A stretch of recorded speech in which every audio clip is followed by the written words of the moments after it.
is Winnipeg Sports Talk Daily with Andrew Hustler Paterson and Michael Remis. Hey, what's going on, everybody? Welcome to Winnipeg Sports Talk Daily. Andrew Paterson with you, along with the CTO, Michael Remis.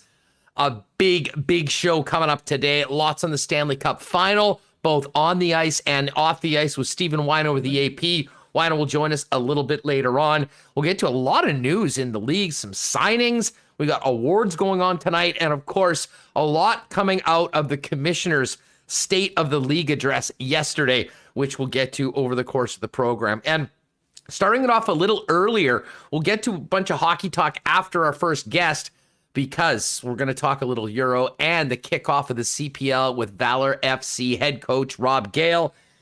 I'm sure Robbie's quite pleased right now, because just in the last couple minutes as we go live with you on YouTube, we have England moving on in Euro, beating the Germans 2-0 today. The scenes in the stadium were incredible. There's nobody that gets excited quite like soccer fans, and there was an English contingent that was absolutely losing it, and for good reason. Their biggest tormentors in international football have been vanquished, and the English lads move on to the final eight. So we'll talk about that. Of course, Valour's big win in game number 1 of the season on the weekend, and the big announcement yesterday afternoon that fans are going to be allowed at IG Field for the games beginning on the 7th of July. Quickly, big shout out to Nick and Nikki DQ, Royal Sports, Little Brown Jug, Breezy Bend, Not Autocorp, Policy Me, Boston Pizza, Aikens Lake, Assiniboia Downs, and Coolbet.com. If you didn't see it yesterday, we've got a great contest with Little Brown Jug and Breezy Bend going on our Winnipeg Sports Talk Instagram page. So get to the page. Very simply, you'll see the Breezy Bend and Little Brown Jug giveaway. Follow the instructions and get in on our big marble race going into tomorrow's, at the end of tomorrow's show, heading into Canada Day. Let's get Remis in here before we fire it up with Rob Gale, and then we'll get to a little bit more. Remo, how are you today? Great response so far on the contest, by the way. Yeah, here it is. I figured I'd pull it up. I have it right here. There's the giveaway. And enter. We've got a ton of comments. I think there's been like over 100 so far. And a lot of people saying what they love about golf, being outside, being with friends. Who cares about the actual golf hitting the ball portion? Am I right? That's where I stand, Huss. I'm there for the outside. I know some people said they like hitting nice shots or finally hitting a good one after shanking a bunch.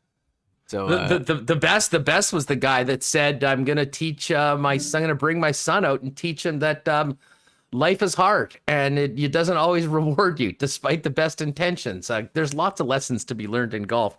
It's a great 4-pack of passes with carts, some great merch from Little Brown Jug, maybe even a few refreshments. So get on over to that page. If you're with us on YouTube, great to see you all. Hit that like button if you wouldn't mind, and make sure that you're subscribed. And for those of you listening on the podcast, thank you for making us a part of your day here on Winnipeg Sports Talk. And if you can, do us a favor, just get onto that Apple Podcast feed, and at the bottom, give us a 5-star rating, and a review certainly helps to spread the channel. All right, we'll talk about the Commissioner Ream, the Nuge extension, and all of that a little bit later on. Of course, Whyno is going to join us. But we did have game 1 of the Cup Final last night, and no Habs magic in game number 1. The Lightning showed why they are the champs and why they were the big favorites going into this series. Yes, wow, what a game. It was close, for a bit until that after that Sherrod goal, Tampa pulled away. But I mean, the way they moved the puck on the the power play, you saw what Kucherov can bring. They were missing him all season. It was pretty awesome. To watch Tampa. Montreal, they were in a bit tough. Carey Price held them in as long as he could, but eventually I would say the dam broke and the goals started coming in. A couple nice ones there at the end. When you're doing scoring a one-timer on a slap shot like Steve Stamkos and then no selling that one, just standing there being like, oh yeah, all right, okay, you're having a good game.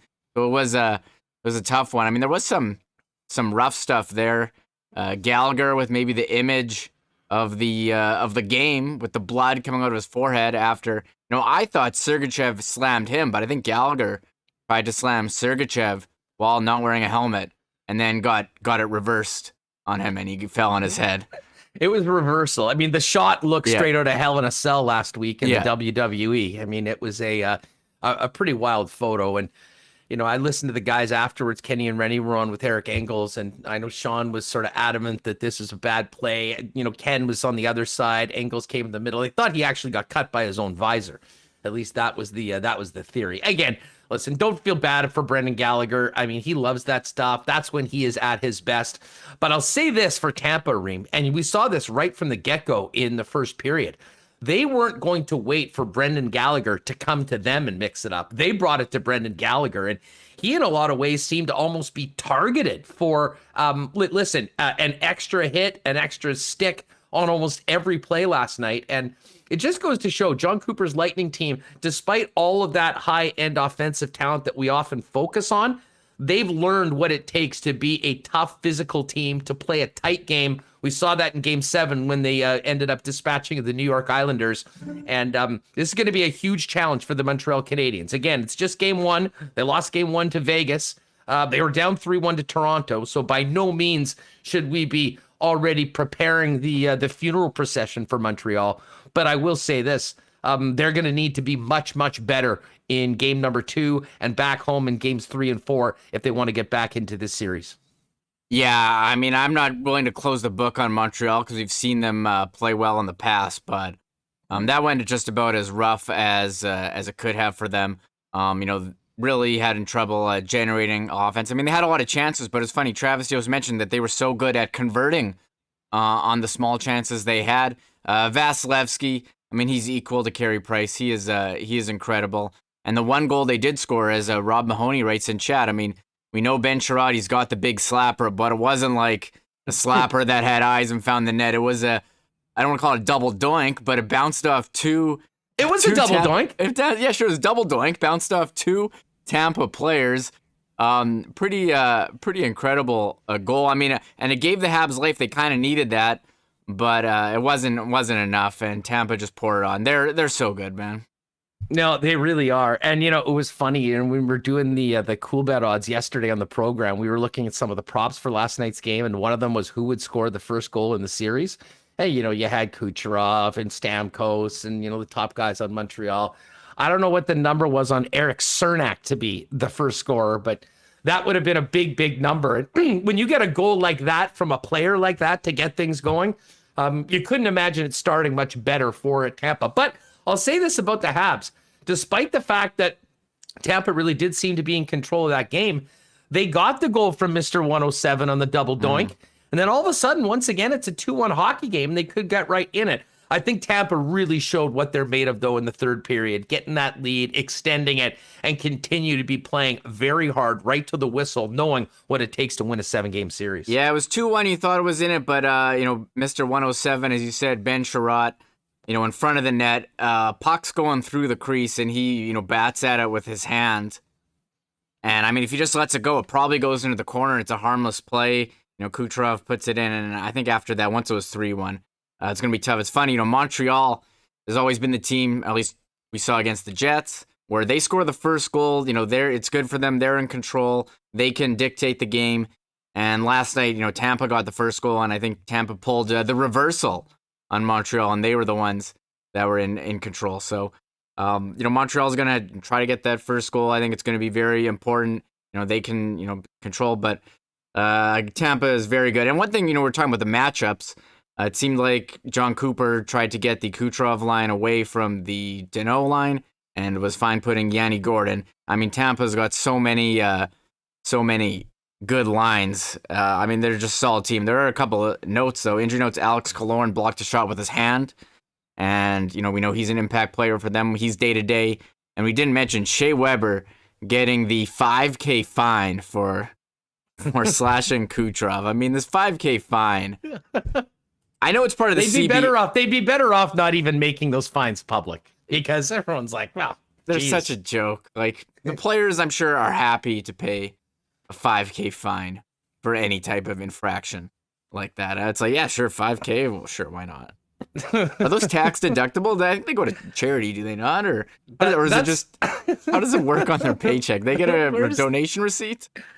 Yeah, I'm not sure. Who knows? Maybe they'll, they certainly probably take a collection within the room for some of those. Anyways, we will get back to the hockey. We had a massive game at Euro and a huge start for Valour FC. So we're going to bring in Coach Rob Gale in just a second. Before we do that, I do want to let you know about PolicyMe.com.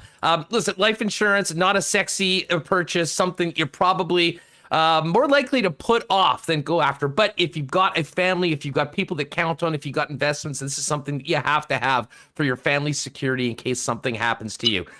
It can be a pain in the ass. You don't want to have those long, awkward meetings with people you don't know. So PolicyMe has put together an incredible program that's fast, easy, and affordable, and quicker and easier than anything in the industry. Go to PolicyMe.com. In about 15 minutes, you'll answer a few questions. First, to let you know if you even need life insurance. About a quarter of the people that respond don't need it at all. And otherwise, you'll be offered affordable rates, roughly 10 to 20% lower than other insurers in Canada, with an instant decision instead of waiting weeks with most other companies. And the bottom line is this is online, fully online, easy, straightforward, and what traditionally took weeks and involved confusing paperwork and insurance jargon can now be done in around 15 minutes with an easy to understand application.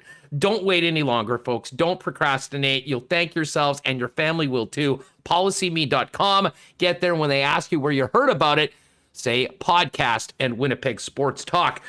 Big shout out to Royal Sports. We're going to be talking Euro and soccer right away. There is the most incredible selection of these beautiful Euro soccer jerseys over at Royal Sports, as well as balls, cleats. I know everything from Body Vital Soccer is done out of Royal Sports as well as an expanded fitness section, the bike section as well over at Royal Sports. Everything you need for summer to both look good and play good. 750 Pembina Highway and 650 Raleigh in EK. And a big shout out to the Nick and Nikki DQ group with 4 locations in Winnipeg. We know it's blizzard season. Pop by and see them at DQ Niverville, DQ Northgate, DQ Polo Park, or DQ St. Anne's. Incredible food, great ice cream treats. And now as we're able to gather, spice it up a little bit. Grab one of those amazing DQ cakes for your next gathering. You can find out more and order them online at DQ Manitoba. All right, let's welcome in head coach of the 1-0 Valour FC, Rob Gale. Coach, what's up? Congratulations on the first big win on the weekend. How are you? Life is good, buddy. We got our first win under the belt. England won just mere moments ago. If it had gone to extra time, I don't think I'll be doing this interview, so happy days. Yeah, well, listen, I was kind of counting on that as well. I mean, man, we better. I know you got a press conference coming up in a few minutes. We tried to squeeze it in, so the timing was perfect. Listen, we'll get to Euro in a second because there is a lot to, but let's start off with the CPL. Tell us about the game. A big 2-0 win against, a team that had given you problems in the past. What a great start for Valour FC, albeit without fans in the stands. Yeah, we knew 2 times defending champion. It's as good a test as you're going to get in our league, and why not start with it, right? That's what we said. We're all in the same boat. We've only had a very limited pre-season. We've had a ton of injuries. We had 2 or 3 players passing fitness tests just before to get us a full bench, really, and credit to the physiotherapists for getting them ready and giving us some substitutes. And we still got players to come. Arnold Bukamuta's not here yet. Rafael Gallardo's not here yet. Rodrigo Reyes. So they're 3 international quality players that we're still going to add to the squad. But we felt confident. We had a game plan. We know how they play. We felt confident going in that we could not only nullify their strengths, but also capitalize on their weaknesses. And, we got out early, got on the front foot, got a deserved penalty after about 6 minutes and never looked back from there, really, mate. And probably the best chances for the rest of the game, other than a late shot, fell to us. Now, how different is this team from when the fans were last in the trench? I mean, we knew there was some significant changes going into the island games and PEI. We've seen some more turnover. We saw some new names make a real impact on the weekend for Valour FC. Yeah, I mean, simply there's only 3 of the 23 still here. The local boys, Jose Galan, Federico Pena, and Raf O'Heen, the Whyno. So it's a completely different squad, completely different mindset. more men in the room, as we said. We knew, like, with the composition roster building in the first year, it was going to be difficult, and certain local rules and league rules that we had to navigate and learn the level of the league. And what we've tried to do is continue to build the squad and build the depth and make sure that the quality of the play rises, as has the standard across the league. But no, it'll be exciting to welcome fans. I've got to give a shout out, Huss, to the 25 or 50 odd Red River Rising crew who were bouncing up and down. You could hear them on the feed. We could hear them in the stadium. They were climbing gates, trying to look on the Jumbotron. And that was awesome with a few fans echoing through the stands. It's going to be unbelievable come July the 7th when we get a balmy army of at least 2,000 people in there. Well, you mentioned that, and I saw the pictures outside, not just the stadium, but also the downtown hotel in and around welcoming the lads back. And I imagine for the newcomers that are coming here to a new city in a strange environment in the midst of COVID in an empty building, that's got to be great as a coach to show these players coming here to still a relatively new team that there is a great spirit for this team, and it probably makes people that much more excited with the announcement that they will have 2,000 fans being able to come into your future games. Yeah, we can't understate that. We try and tell them about the first year and the trench and the unique sporting atmosphere. We tell them about the great sporting culture and how we get behind our teams here in Winnipeg and Manitoba. And you can imagine, like, people like Daryl Fordyce and Andrew Jean-Baptiste, they've been here over a year now, with last season as well, never played a home game. They've never seen a whiteout. They've never been to a Bombers game, right? I mean, these are crazy things that, like, for us sports fans, are absolute nail on the calendar, right? And such great community events. So for them to see the fans and come to training and even just see us off on our buses, and they drove alongside the bus going to the games. I said, there's nowhere quite like Winnipeg, and we'll defend it and try and make this city proud all the time. And the fans are such a huge part of what we're trying to build it. Hey, and let me ask you, I mean, you got the great win over Forge. I think that was a real sort of statement game to people that, were wondering what this club would be like this year. I mean, what are your expectations going in? I mean, there is a lot of the unknown, but when you start off like that, I imagine you feel that there's a lot of potential within the Valour FC group this year. We internally, we feel like that all the time, mate. But what we've got to show is a level of consistency. We've got to put it in perspective. It was one game. It was the first game, short preseason for both sides. We can get better. We will get better. There was rustiness from us in the final third and putting the game to bed. And like I said, we've got some real big key parts to come in. Gallardo's coming out of quarantine and into the bubble tomorrow. Then he'll have to do his testing and isolation in the bubble. We're still waiting on Bukamuta coming over from France, hopefully with his family soon. And they are two, elite level players. They're MLS level players. And once we add that to the squad, it will give us a boost again. So game by game, step by step, it's 3 points, nothing more. We've got to build on that and show that we can be consistent, which we haven't been able to prove, in the first two seasons. Well, now it's time for the fans to make sure they got that second shot and got the card, and they can get in and pack that trench in the rest of the stadium with 2,000 fans for the upcoming game beginning on the 7th of July. Rob Gale of Valour FC is with us. Robbie, I know you were glued to that television earlier this morning. England finally gets it done against Germany. I mean, how big of a win is that for the country? I mean, this was the team that tormented them more than any in the history of the game. Oh, I'm glad you didn't start with it, mate. My heart was still racing coming down for the interview. I had a lump in my throat, a tear in my eye. I know how much it means to people. I don't know if you've seen the scenes when Sterling scored, but behind him, it was just a mosh pit. People are falling out of seats. There was no social distance. It was just sheer adrenaline and passion. But that's why we love sports, buddy. That's why you have a show. That's why I'm in this business. It's the passion, the emotion. It gets you going like no other. I mean, 90 minutes, your heart's in your mouth. When Kane's goal went in for the second one, I was down the hallway. I won't tell you what I was screaming. I probably can't remember. It wouldn't be good for a family audience. I'm glad my two girls aren't in the bubble with me. But boy, oh boy, it was, look, 25 years ago, Gareth Southgate, the coach, missed a penalty in the semi-final against the Germans.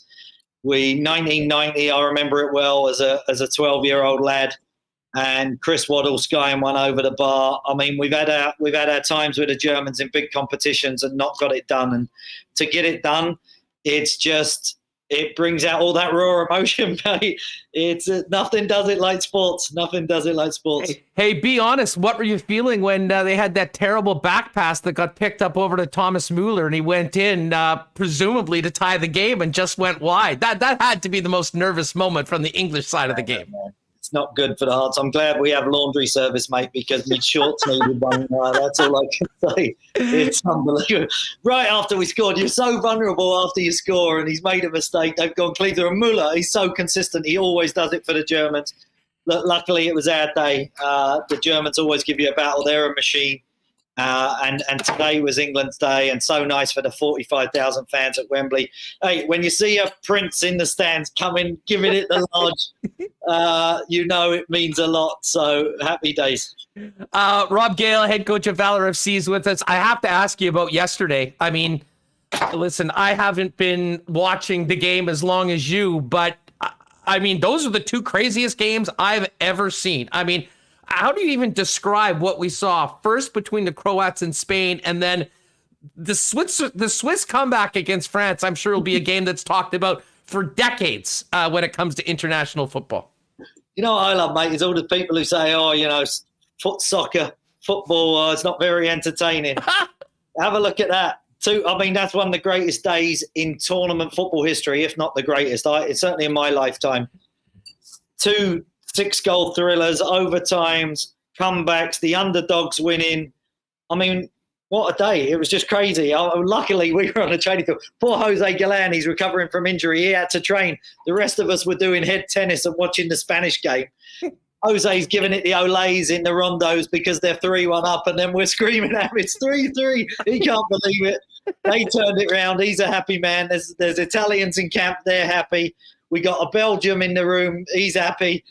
So it's a good time in the Valour camp right now, and let's hope we can continue to ride the way through to tomorrow night when we take on the Wanderers, who were last year's finalists as well. So it doesn't get any easier for us, and we just want to ride the euphoria of football at the moment. Well, listen, it is a great time if you're a fan here in the city of Winnipeg, because we've got this incredible tournament going on, and now fans will be back in. Just final one for you. From a coach's perspective, like, what are you thinking when you see the Swiss come back on France like that? I mean, do you look at this as like, how in the world are they making, like, how is France blowing this? Or is it the Swiss just rising up under pressure at the most crucial time and doing special things? I mean, it's so hard, right? The coach is always going to take the flak. What I didn't like about Deschamps was he changed his shape before the game. And I think they got away with it to be 3-1 up. The Swiss were the better team for 60 minutes. But then when they do, and Pogba's bit of magic, and he brings out 3-goal celebrations, and he's loving every minute of it, you think, okay, it's surely done. But look at that for the Swiss. I mean, you talk about the Danish team, what they've gone through, and the character after Eriksson. Delighted for them. The Swiss team, look, hopefully it's the year of the underdog, buddy. That's what we're counting on in our room. And I'm counting England in that when we play maybe Italy in the final too. But yeah, coaches will get the blame, but players have to execute in key moments, and it's a mistake here or there, and it can get punished at the highest level. So, well, I'll tell you what, we'll enjoy these games coming up on the weekend, and we'll count down the days until getting back into the trench on the 7th of July. Of course, people can go to Valour FC for more information on ticketing, rules, and all of that going forward. And you, coach, just worry on getting another 3 points in the next match. Congratulations on game 1. Thanks, buddy. We're working hard. We're out to training soon after the next Euro games. Hopefully the heart has steadied its beat, and we'll get back to work and try and get a win for the fans tomorrow night. Hey, appreciate it, pal. Thanks so much for doing this. There he is, Rob Gale. You can find out more if you're not following Valour FC already at Valour Football on Twitter. And man, just an amazing start for the local side, getting that big win over Forge FC from Hamilton, who have been, one of the top dogs in the league for the last couple seasons. So anyways, love having Rob on. What a perfect time to do it. I know he was sweating out that England-Germany game like so many people were. And it's a huge win for England. I mean, as you said, speaking of tormentors, there's a lot of scar tissue amongst English fans on the history they have against Germany. So to win in the fashion that they did today, certainly without a lot to the tournament going forward. Pretty stunning, though, that Germany out in the round of 16. All right, great stuff with Rob Gale. We're going to get back to talking hockey. before we do that, a big shout out to Not AutoCorp for their support of Winnipeg Sports Talk since day one. If you're looking for a new vehicle or maybe an upgrade, well, why not talk to the experts at Not and get in a dream car at a great, great price? Go and see them at Waverly and McGillivray, or check them out online at not.ca. An incredible selection of vehicles, all makes and models, including a number of Tesla vehicles. They've been a leader in the Tesla market for years here in Winnipeg. And they'll also detail you, do so many other services if you need detailing. And they're launching the new Car Lab as well for modifications on vehicles. Check out if you're into a new car or want to maybe trick yours out, Not AutoCorp, Waverly and McGillivray, or online at not.ca. And of course, a big shout out to our friends at Little Brown Jug Brewing, our brewing partners. They're getting ready for Canada Day and right now giving away free koozies with all home delivery and pickup orders from June 28th to July 3rd. When you go to littlebrownjug.ca, who have made it easier than ever to order all their great products and merchandise with same-day home delivery, just use code Canada Day on the checkout page and you'll get free koozies. You can visit the website for details. Don't forget, you're going to want to try this Canada Day long weekend, the new Summer Lager, which is amazing, as well as the Hefeweizen. You can get them in the Summer Variety Pack. And if you like the Black Lager, it's on special right now, $3.36. You can find that at Liquor Mart's select beer stores through our brand new website for home delivery and pickup. And of course, Little Brown Jug has teamed up with our good friends at Breezy Bend for an amazing contest to have a foursome out at the beautiful Breezy Bend, which is just, absolutely mint right now. And hopefully now with everything open, maybe a few Little Brown Jugs on the 19th hole in that amazing patio at Breezy Bend as well. We'll talk Rocket Mortgage Tournament a little later on. Dustin Nielsen and I hit it today on the Lock Shop. But if you want to win that round at Breezy and a great package from Little Brown Jug, all you need to do is go to our Instagram page at Sports Talk WPG. Make sure you're following us. Follow the instructions on the post and get your name in for what will be an epic marble race on tomorrow's show to give away the first prize. We're going to do it again heading into August long weekend as well. So big thanks to Breezy Bend and, of course, to Little Brown Jug. All right, let's get Michael Remis back in here. We'll hook up with Stephen Whyno in about 15, 20 minutes. Whyno, of course, asked the first question to Commissioner Gary Bettman yesterday in the State of the League address. And Remo, absolutely no surprise that the first line of questioning had to do with Chicago Blackhawks.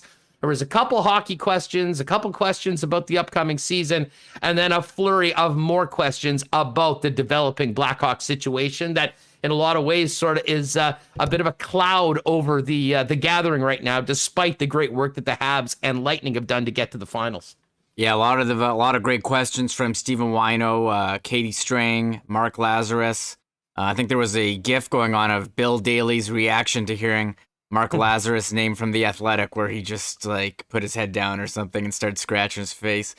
But, here we go. But I think these are all relevant questions that need to be asked, and they did a great job. I don't know if the NHL necessarily did the best job at being forthcoming with information, but I guess we will have to wait and see what the results of the investigation are, although they did not commit to revealing those results. So I think this is a fluid situation. I know, stay tuned to those reporters named as well, Rick Westhead, who've been doing such a tremendous job bringing information to light.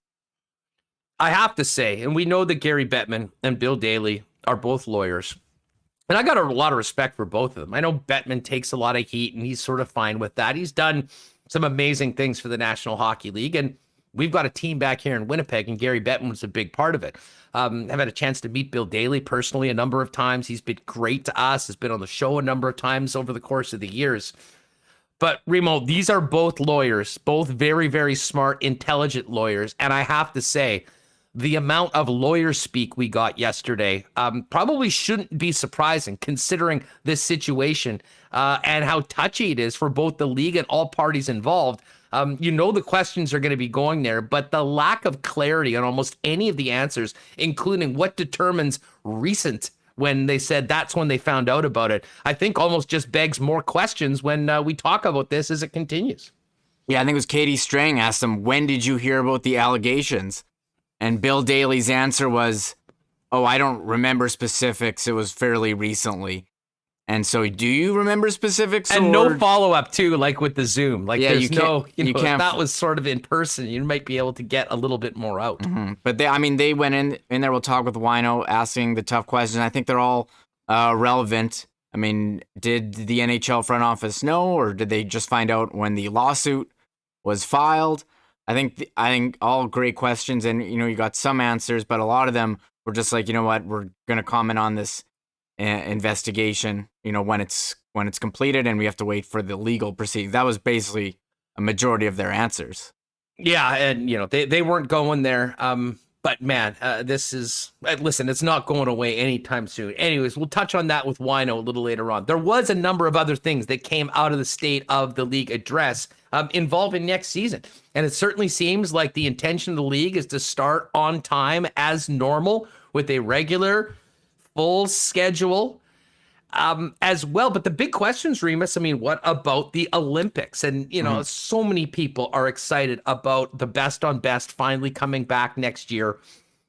Daly did mention that, it's overseas, it's in China. It's maybe a strange time to decide to get back into it, but it was important to the players and they came together to do that. But as of right now, it sounds like the NHL needs plenty of clarity from the IOC and from the Olympics that they don't have right now. And they don't have a lot of time when they're putting together the schedule for the upcoming season. There's a lot of moving balls in the air right now, and that's not really something that the NHL wants when it comes to something as significant as shutting down your season and having your top stars go overseas to represent their countries. Yeah, I think if you watch that press conference yesterday, I don't think you're feeling too great about the idea. They keep saying that, they don't want to, make room in the schedule. They haven't come to a full agreement with IOC. I think a lot of it they blamed on the COVID protocols that are needed. Do they want to be sending their players overseas when, we don't really know what the pandemic situation is going to be in February? Plus, they got to, they want to announce their schedule. Sounds like around next month, around when free agency is, and they have to have that down. Is there going to be a break? And can you really have contingent, two different schedules? So I think they're all valid concerns. Like, does it really make sense to send your best players to China? Maybe, but I'm just, in terms of a safety standpoint, I think that's the biggest concern for them. I don't know. We all want to see best on best. I mean, it is awesome.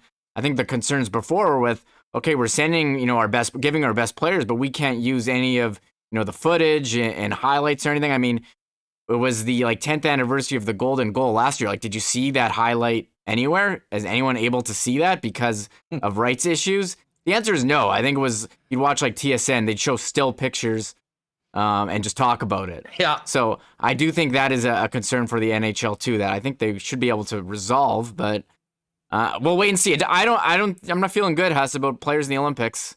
And I don't know how you can after yesterday. Yeah, it is unfortunate because, I mean, even if they go to put together some sort of World Cup, leading into the season, It's just not the same. We'll watch it. I mean, we're here for it. But even last time, they had a Team Europe and they had a Team North America. That was a really cool wrinkle to the tourney, but it just by that alone made it not a best on best, as you had some of the top Americans and sort of the top young Canadians playing on a team and not represent their country. So, I mean, the fans want to see this happen. I think everyone, for the most part, in hockey wants this to happen, other than potentially a number of NHL owners. And maybe even the league themselves. But the bottom line is the IOC's got to play ball. It's got to make sense for both. And despite the fact that the PA has been pushing for it, they're also partners with the NHL in this. And, they need it to make sense for all parties involved. But really, to me, this is going to come down to logistics, whether they can plan properly and make it happen. Yeah, that's what Tracy says in chat. Just because of location and logistics, I think it's real tough to break up your schedule to send to China. I think the pandemic complicates things, and I kind of agree. I mean, they did the the 04 World Cup and then 96 World Cup. I think I felt good about those. I think when they did the last one and they put in the Team North America was really fun, and the Team Europe was fun. They ended up going to the final. But I think it kind of cheapened the tournament and made it seem less legitimate, even if you had more teams. It's so funny you say that. Who did Canada win? Yes, I don't even remember at all. Canada did win. And I'll say, too, and I keep saying this, was it 2014 in Sochi? Canada won, and the gold medal game, sucked. It was Canada versus Sweden. I remember the semifinal versus U.S. was an awesome game. But Canada won that game. They didn't even celebrate. They didn't even seem happy about it after that. Was a team of robots. That was a team of robots. It was horrible. I mean, no emotion. They went out and it was sort of like Germany back in the day in soccer. They just sucked the life out of the other teams. I mean, gave them nothing. And, what was interesting is that 2014 gold medal game in Sochi, of course, started at 5 in the morning. 5 in the morning here in the central time zone.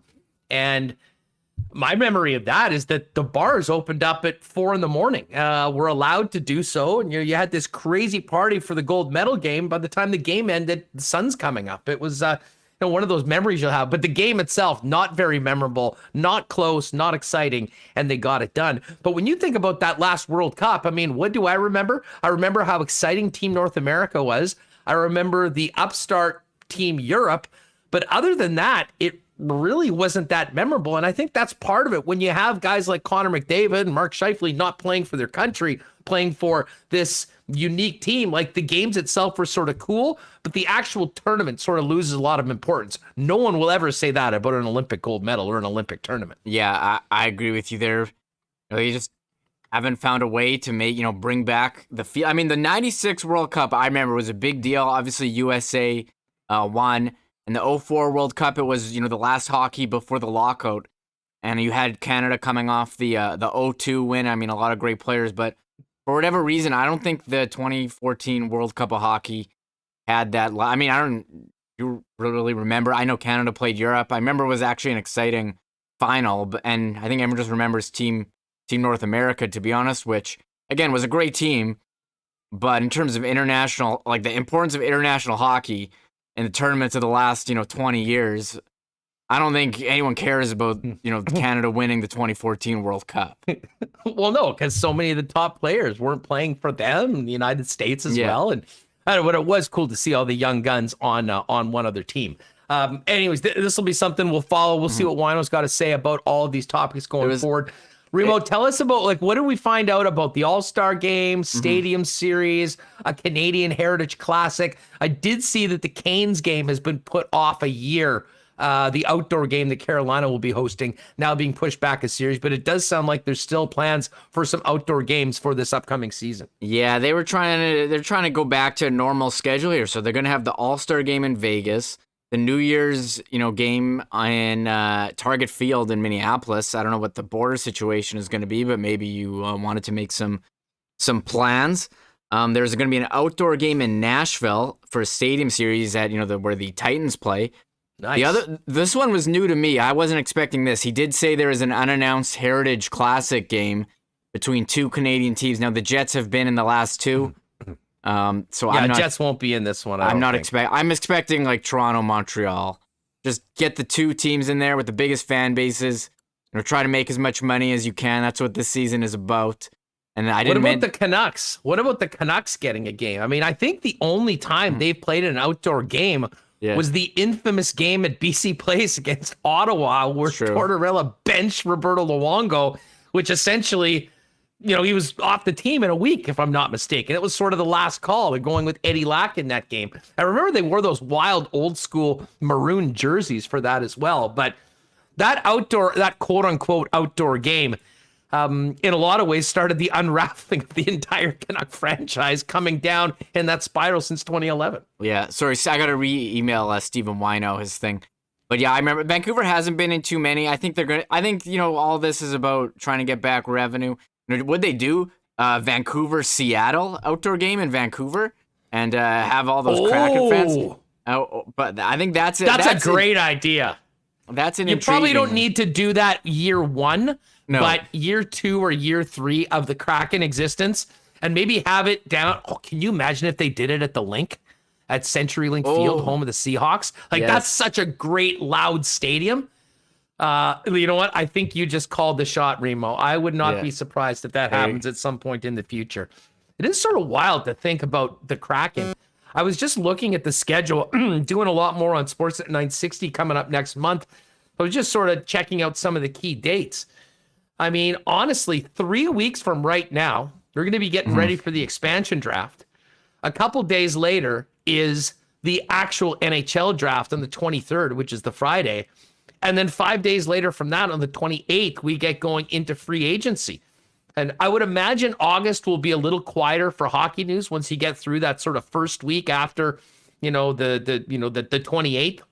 1 week of free agency, then a bunch of the execs will go to the cottage for a couple of weeks, and then they'll be right back getting ready for training camp. So, we'll finish up with this Stanley Cup final over the next couple of weeks, Remis, and then we'll get into two of the more interesting weeks I think we've seen in recent NHL history, as so much needs to get done in such a short period of time during a period where we're usually long gone into the offseason and all of those things have been taken care of. Yeah, I got to be honest, I'm kind of enjoying this July 29 Stanley Cup final. I went to a friend's house. He set his TV up in the backyard, had a nice gathering, under 10 people, and we were able to watch the game outside. So that was actually pretty cool. I guess you could do that in early June, but it felt nice for me to watch the game with some buddies again, because you haven't had that feeling for a while. There's Samuel 22 returning in chat. What's up, man? Oh, is Sam back? He's the big Habs fan coming back. We weren't sure if he'd be here after the loss, but he's back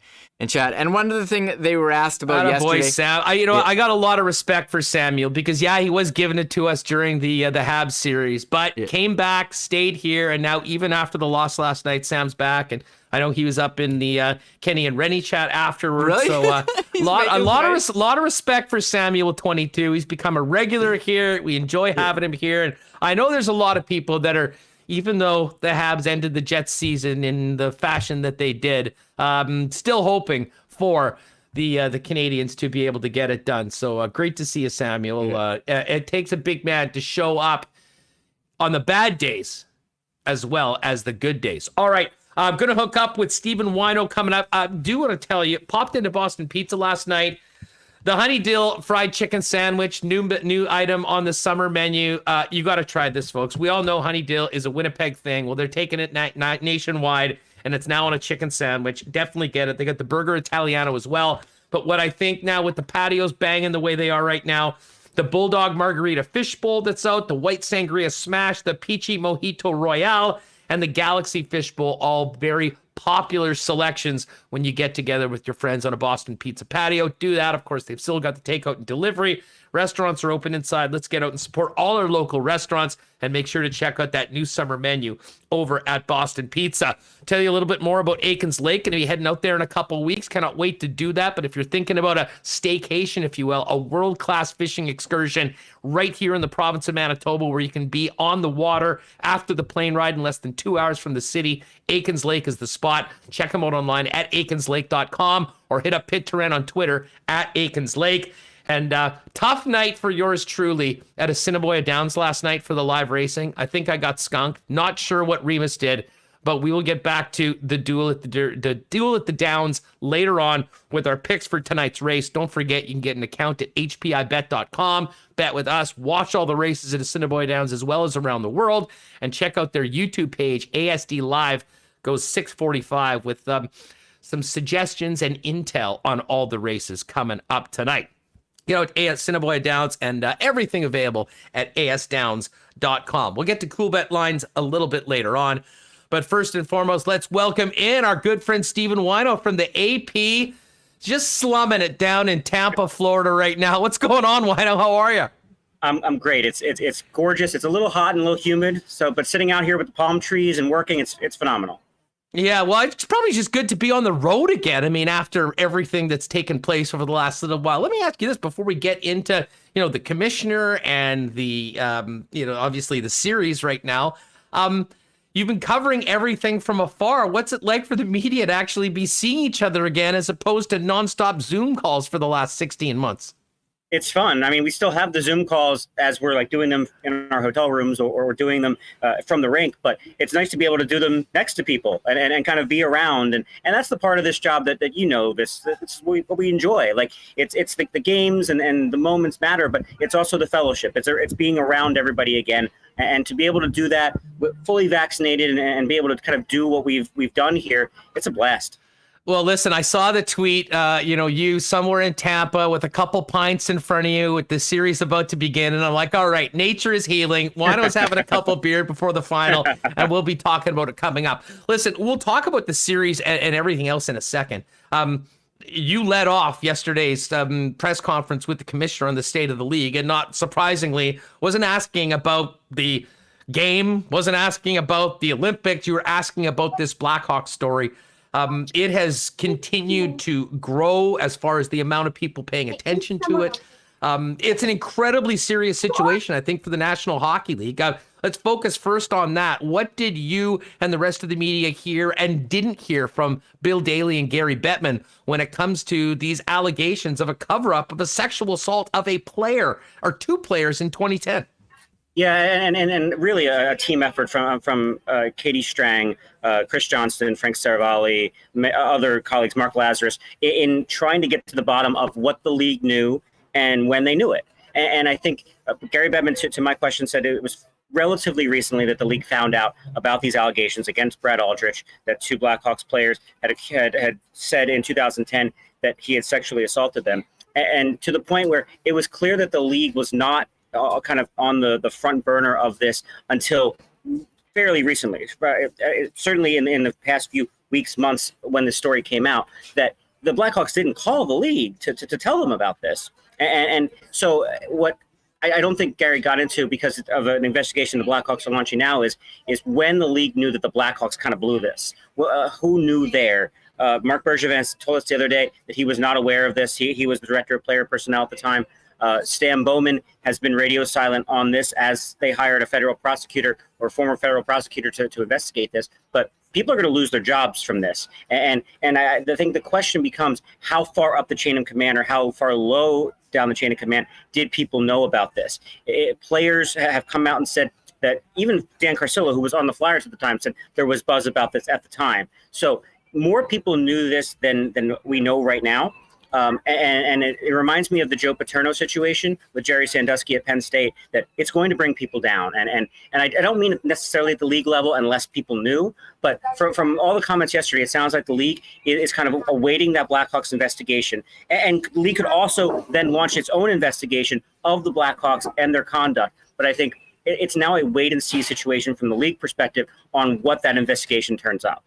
Yeah, I mean, listen, nobody looks good, looks very good right now. I mean, anyone that was involved in it. And the tentacles of this stretch to all sorts of teams. I mean, Q's coaching in Florida, Bergevin's in the Cup final with Montreal, Kevin Cheveldayoff, who was with the Blackhawks at the time as the assistant GM, is here in Winnipeg as the assistant GM.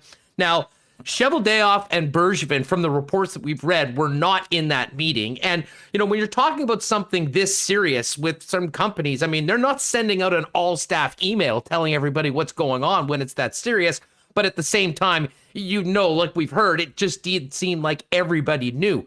But in particular, Stan Bowman, he's the general manager of the Blackhawks. He was in that meeting. He's been with them through this entire period of time.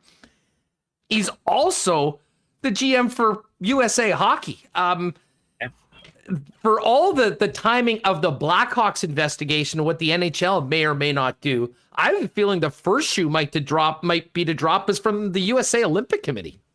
I think it's the other way around. I do think the Blackhawks, if they were to make a move there, and then USA Hockey would follow. And it would be very easy for USA Hockey to say Bill Guerin, who is the assistant GM for the Olympic team, can take over. And now Chris Drury is a president and general manager in the NHL with the Rangers. And Chris Drury is more than capable of being able to assist Bill Guerin at the Olympics. It's fresh blood in terms of management after years of Brian Burke and David Poyle and Ray Shiro. To have new guys in there with no previous connection.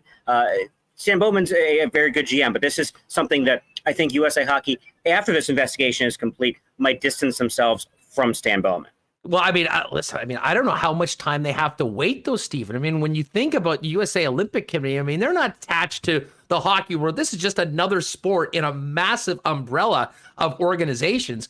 And my God, when you think about the horrors, what have come out of the gymnastics program in the past few years, I'm not sure that they can just sit back idly and wait for that to happen. Yeah, and but there's no history of USA Hockey doing that. They were criticized fairly, I believe, for hiring John Van Beesbrook, given his previous comments, racist comments about Trevor Daley. People can grow and change, and they wanted to give John Van Beesbrook an opportunity. But this may be one of those situations where they have to say, look, Stan, if you want to tender your resignation now, we can move on from this. But look, we still don't have an Olympic agreement yet. So do we even know where you're picking players from? Everyone's hoping it's going to be the NHL, but there's no guarantee yet that this NHL deal gets done, as Gary Bettman and Bill Daley kind of poured some cold water on that last night. Now, Remis and I were talking earlier. I mean, I got a lot of respect for Bettman and Bill Daley. They're very, very intelligent individuals. They're also very accomplished lawyers. That was about the most lawyer speak I've heard in one of their press conferences ever. And I guess you realize why it is, Stephen, but I think it speaks to just what a serious situation this is for the individuals involved, but also for the National Hockey League, considering the times we're living in and the period that this has apparently been sitting under the surface, with a number of important individuals knowing exactly what happened and what came afterwards, which is the worst part about the story. Right. And I think the liability factor is why you heard the lawyer speak there, is that if those players who have sued the team, the NHL could become liable in all of this as well. It may not reach to that point, but given kind of the way the U.S. court system works, the juries and the judge is allowed to kind of set whatever damages are. And the NHL is a multi-billion-dollar organization. And so that's where I think they're being very careful about what they say, even if what they're doing behind closed doors is trying to get at things and ask questions and wonder what's going on. It's prudent for them to say what they can say, and not what they think they need to say, but say what they're allowed to say at this point, because really words don't matter. As much as we want to know what they have to say, the actions of what happens here with the Blackhawks and with the NHL will matter more than anything Gary Bettman and Bill Daley said last night. There's no doubt about that. Stephen Whyno from the AP joining us from the Stanley Cup Final in Tampa, Florida. The end game for this, can this stretch into next season? I mean, it's not like any of the media are the ones that say, well, this investigation needs to be wrapped up by this time. But I have a hard time imagining the Blackhawks going into even opening a training camp without having some clarity on where this situation goes, because of the severity of some of the things that are alleged to have happened or not have happened, and the people involved and their prominence within that organization, never mind the others around the league that may or may not be involved. Sure. And I think if you're the Blackhawks and you're hiring Reed Shard to do this, that you probably say, look, we'd love you. You do what you need to do. Take the time you need. But yeah, from an optics standpoint and just an execution of everybody kind of getting back to normal and reporters talking to players in person again and those sort of things, I think this does need to get wrapped up by the middle of September. And we're looking at 2 months now for Reed Shard and his team to do this investigation. A lot of things have already come out from Paul Vincent and others about the situation. The lawsuits are publicly available. You're able to, I think there's enough there and enough people who either knew or were around that it's not going to be hard to find people who were part of this situation. What they knew at the time is going to be what takes the time in putting the report out. But there's a good chance that this turns into not only a lot of people losing their jobs from Stan Bowman on down, but loss of draft picks, fines. There's a lot that could happen here to the Chicago Blackhawks that could affect them off and on the ice. It's well, how big is this in your mind? I mean, you're around there, you're speaking with at least certainly your colleagues in the media. Is it fair to describe that this is a bit of a cloud hanging over the Stanley Cup Final right now? A little bit. I mean, I think you can compartmentalize and separate the games and kind of this story that's separate from that, but also realize that this story is more important than any game. And which is why I led off that news conference last night asking about it, because to me, it is the biggest story or most important story going on in the NHL right now. This is humans. This is sexual assault. The sexual assault of players as well in the league, and happened so long ago and was covered up that it's a lot like the Watergate scandal. It's the crime and it's the cover up of kind of what happened and how do people react to it. And it sounds like a lot of people reacted poorly to this. The games are still good. Look, it's the Stanley Cup Final. There's a culmination of kind of the end of the pandemic here in the United States and playing these games. But it's going on at the same time to where I don't think anybody who's participating in the series is really thinking or worrying about it. But when you kind of step back and realize you don't lose the forest for the trees, that this is a news story. This is an important human story that is separate from and bigger than hockey. Well, I mean, especially when, the alleged negligence of passing on this information to the cops and doing what probably should have been done, led to more individuals and minors being, assaulted by this individual. And I mean, that just takes it to a whole nother level, which is a big part of the story. That being said, there were some other topics that Bettman and Daly did touch on. What was your take from what they had to say about the Olympics? Should fans be tempering their hopes to finally see the best on best get back at it in Olympic hockey? Yeah, and I don't think it was necessarily a public negotiation. Like, I don't think they went into that saying we need to come out and say this, but time is running out, and I'm still hopeful, cautiously optimistic that a deal is going to get done. But the truth of the matter is, it needs to get done, and until there's an agreement. And what makes this so complicated is the four parties involved. It's the league, it's the Players Association, it's the IIHF, and the IOC, all at the same time. And so you have to make the players happy. You have to make the Board of Governors happy. You have to make the IOC kind of give in to certain things like insurance and travel costs. Same things that were true in Sochi that Thomas Bach and the IOC, for whatever reason, backed off of and didn't want to do. The league doesn't like owning the Olympics. It's very clear. Owners don't care about it. They don't see any benefit, as much as even Ryan McDonough said that there's a benefit to hockey in general, but the league doesn't see it. The league doesn't make a connection between going to the Olympics and growing the game as to their revenue and to their product, because they don't get to show the video clips. They don't get to kind of be part of the advertising and the marketing and all and the promotion of all that. So it's not their thing. So the players want to go. I think fans want to see that happen, but it's trying to make so many different groups of people happy that it's run out of time to actually happen. What about the rest of the league? Like, when we get going next season, it sounds like there's going to be an all-star game. There's going to be some outdoor games. I mean, we'll be relatively close to business as usual, assuming that we can get fans in the stands north of the border. Yeah, and it sounds like a regular NHL season, although starting a little bit later, probably going a little bit later into the spring, not quite this late into the summer where we're going to be in Tampa in July next year, but I do think you have the awards tonight. Now you'll have an award show next year. You'll have a draft in person in Montreal. You'll have the All-Star game in Vegas, maybe potentially leading into the Olympics, into an Olympic break, depending on if this can get done. But full buildings, and in some places, like Buffalo has said, you've got to be fully vaccinated to be able to get in buildings. But we already had 16,000 here in Tampa last night for game one of the final. And it's going to be fun, especially I think of a building like Seattle or the new building on the island. And just to know that it's going to be full in the fall and feel like a real hockey season again. 82 games, might have some remnants of the schedule with some of those back-to-backs, like series sort of things. But it'll feel more like a real season again.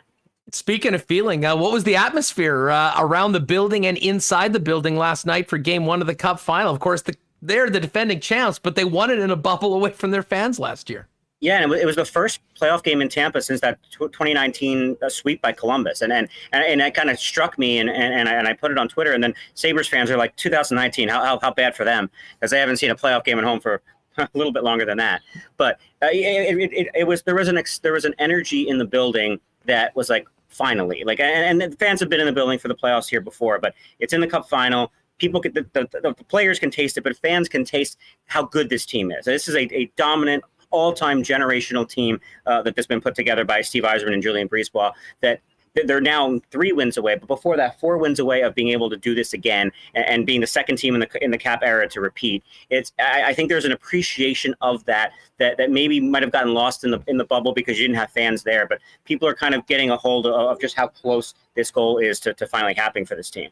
Well, and I'll say this, anyone that thought there might be a bit of a let-up after a very tough 7-game meat grinder against the New York Islanders, no such slippage for the Lightning last night. A strong start and really a great hard-nosed 60 minutes against a Montreal Canadiens team that usually likes to get up and suffocate these games. It was kind of Tampa that did that to Montreal last night.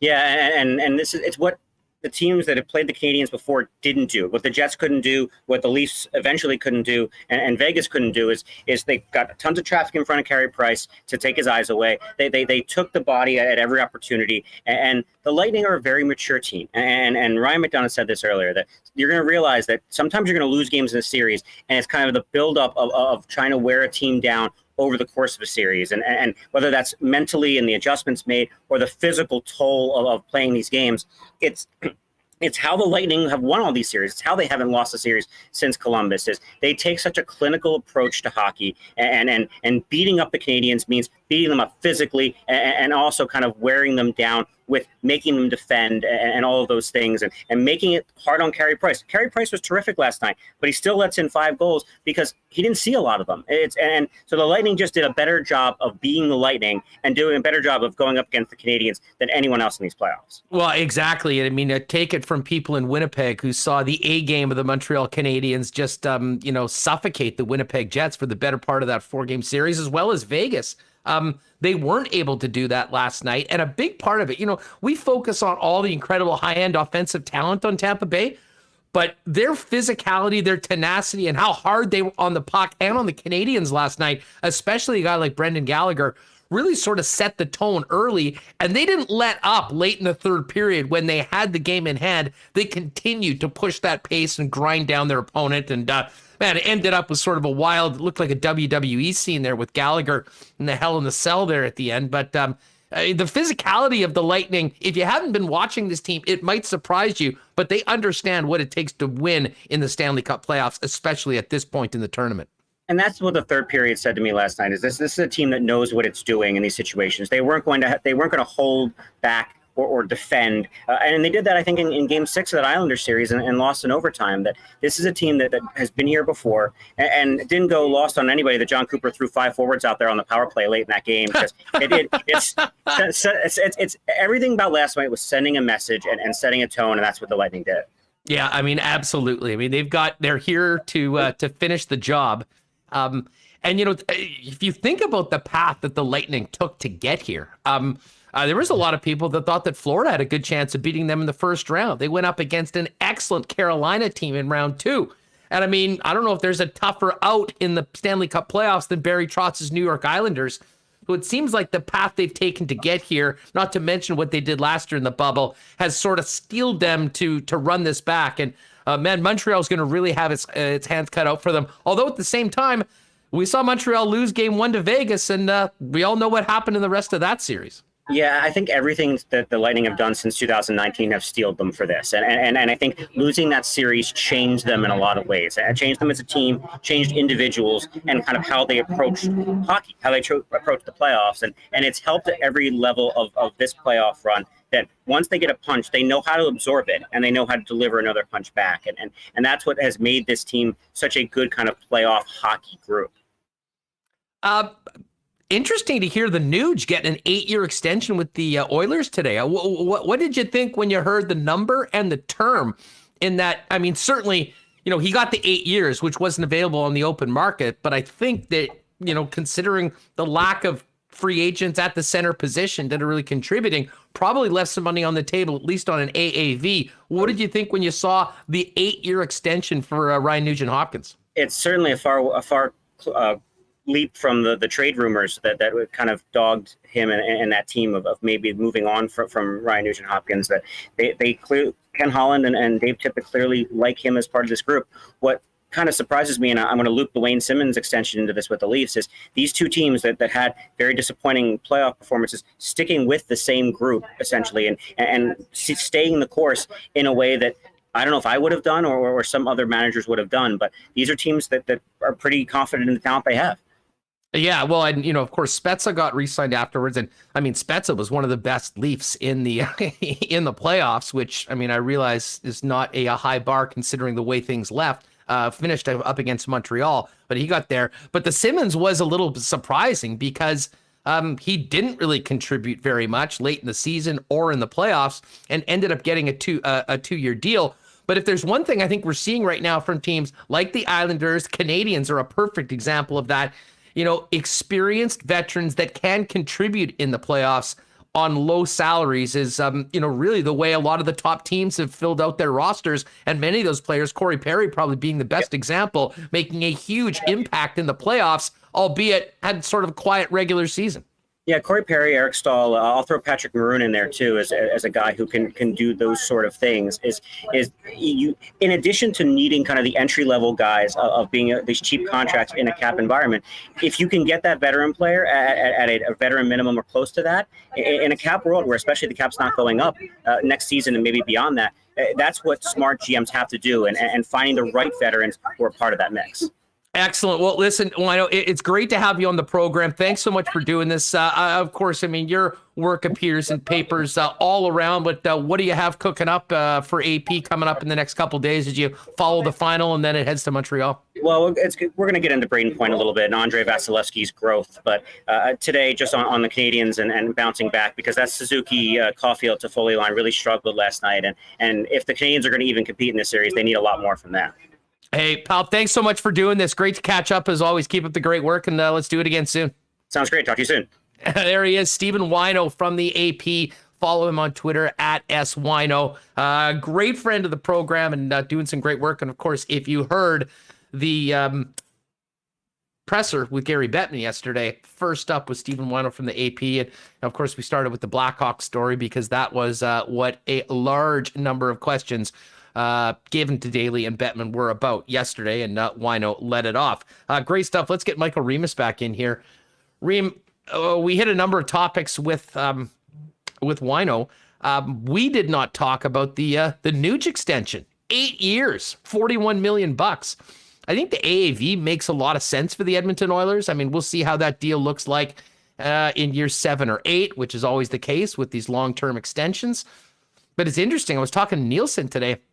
Nuge can become the all-time games played leader for the Edmonton Oilers in like year 4 or 5 of the contract. I mean, hey, he's been an Oiler. It sounds like he's going to be an Oiler for life. He got the no-move clause, and certainly I can think of it is probably pretty exciting to play on a team that has Connor McDavid and Leon Draisaitl, and despite the fact that they haven't really had much team success, and the Nuge has been through the worst of it. Certainly does want to see the pot of gold at the end of the rainbow, if you will. Yeah, he's been a good player. I think since they moved him, he's become more of a secondary player behind McDavid and Draisaitl. He's really had a nice couple seasons here. And I'll never forget, I was behind him in line to get into the Heritage Classic. That was a couple of years ago at IG Field. Now, what is it? Change the name, Canada Life Field or something? Or no, I forget. Anyways.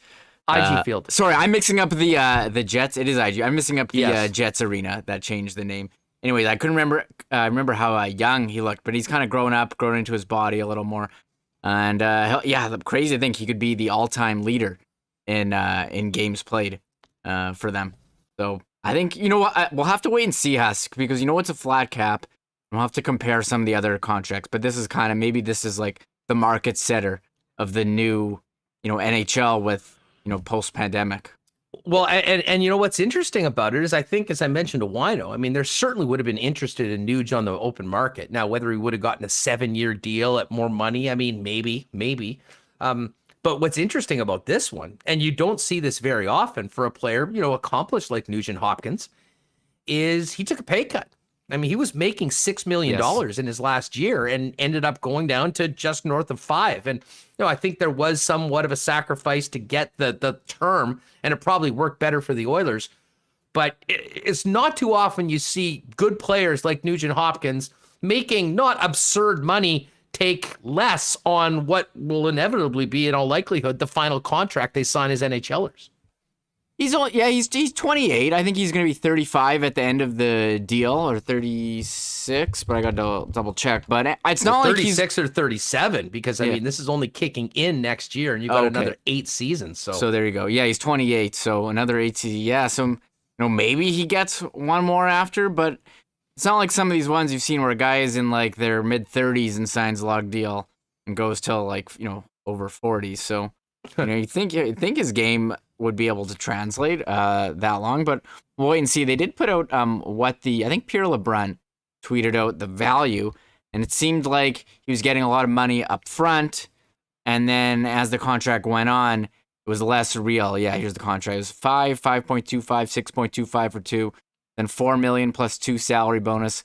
And then the last 3 years, he's getting like a lot of it's salary and then a bit of bonus. I can pull up this tweet. So that's interesting how they. It's always interesting how they structure the money here in terms of real salary and bonus. Well, the bonuses, of course, because the bonuses are guaranteed. I mean, even in the case of buyouts. And that's why a guy like Milan Lucic has been so difficult to buy out. I mean, those contracts from that 1 year, there was a competitive market. I mean, all of the deals ended up being terrible pretty much for the people that signed these players, but they almost makes them buyout proof. Now, this isn't the case, as you can see, but it does go down a little bit more. Most of the money is in the first 4 years.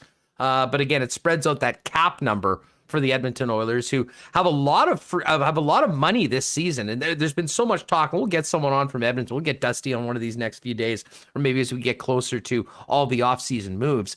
But this has sort of been presumed that it's going to be the summer of Holland, and he's got some money. He's got some major significant needs to go forward. But I guess they figured that losing Nugent Hopkins would leave such a hole that they'd have to fill before they move on to those other things. If they could get Nuge done at a number that makes sense for the club, like they ended up doing, that's the way they'd go for it. And everyone at Edmonton sure seemed happy this morning because he is a really solid player and a guy that's very, very popular in Edmonton. Yeah, I definitely agree. So we'll have to wait and see what it means, I think, for the rest of the contracts. I see Mitch in chat saying Andrew Kopp might not be happy about that deal if he was hoping for a lot of money, and you put their numbers together. And if Nugent Hopkins gets, this as a, a free, UFA deal, Andrew Kopp is an RFA, so maybe he comes in a bit less. Well, I'll tell you what, I'm fascinated as to how this Kopp situation goes forward, because he's coming off a career year. Everybody knows how important he is to the Winnipeg Jets. And Paul Maurice and Kevin Cheveldayoff everything is staying the course. So I think there's no doubt that the Winnipeg Jets will do everything they can to get him signed. The thing that I wonder, Remis, is that, considering what Kopp feels that he's worth, considering how he's really earned everything that's come his way, and the biggest part of it, the bad taste in his mouth after arbitration the year before, you wonder whether this might be a more difficult deal for the Winnipeg Jets to get done than some of the other extensions they've done in the past. Yeah, I agree with you. And I'll never forget when we had him on the old station after his last contract negotiation that went to arbitration. And he was really open. He said he wasn't happy. He didn't like what they said. But you know what? Full credit to him. He came out and proved it this year, what he was worth. Had a career year, 39 points in 55 games, 15 goals, 24 assists. And he's very versatile. He can play on all three positions. I think we kind of established that, he's more of a middle six player than a top line player, but he's valuable. He kills penalties. So what kind of contract would he get? What does he want? And do the Jets look? You got to protect if you want to protect Mason Appleton, because it pretty much seems like now it's pretty much Kopp or Appleton for that last protected spot. Yeah. Do you trade Kopp to someone and try to get something so you're not losing a guy for nothing?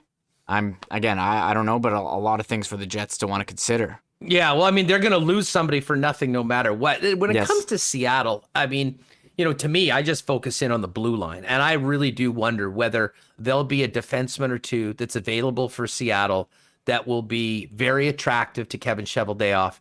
And, a move will be made for future assets, other players, multiple players from the team coming over to reshape the defense in that way. Because as we know, free agency is a difficult way to completely fix your blue line. And hey, you get Dougie Hamilton to show up in the peg on a long-term deal. Well, great.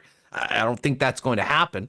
He's going to have a lot of suitors, and, probably Winnipeg wouldn't be near the top of his list. You want to way overpay? I guess you can do that, but that certainly hasn't been the MO of the Jets in the past.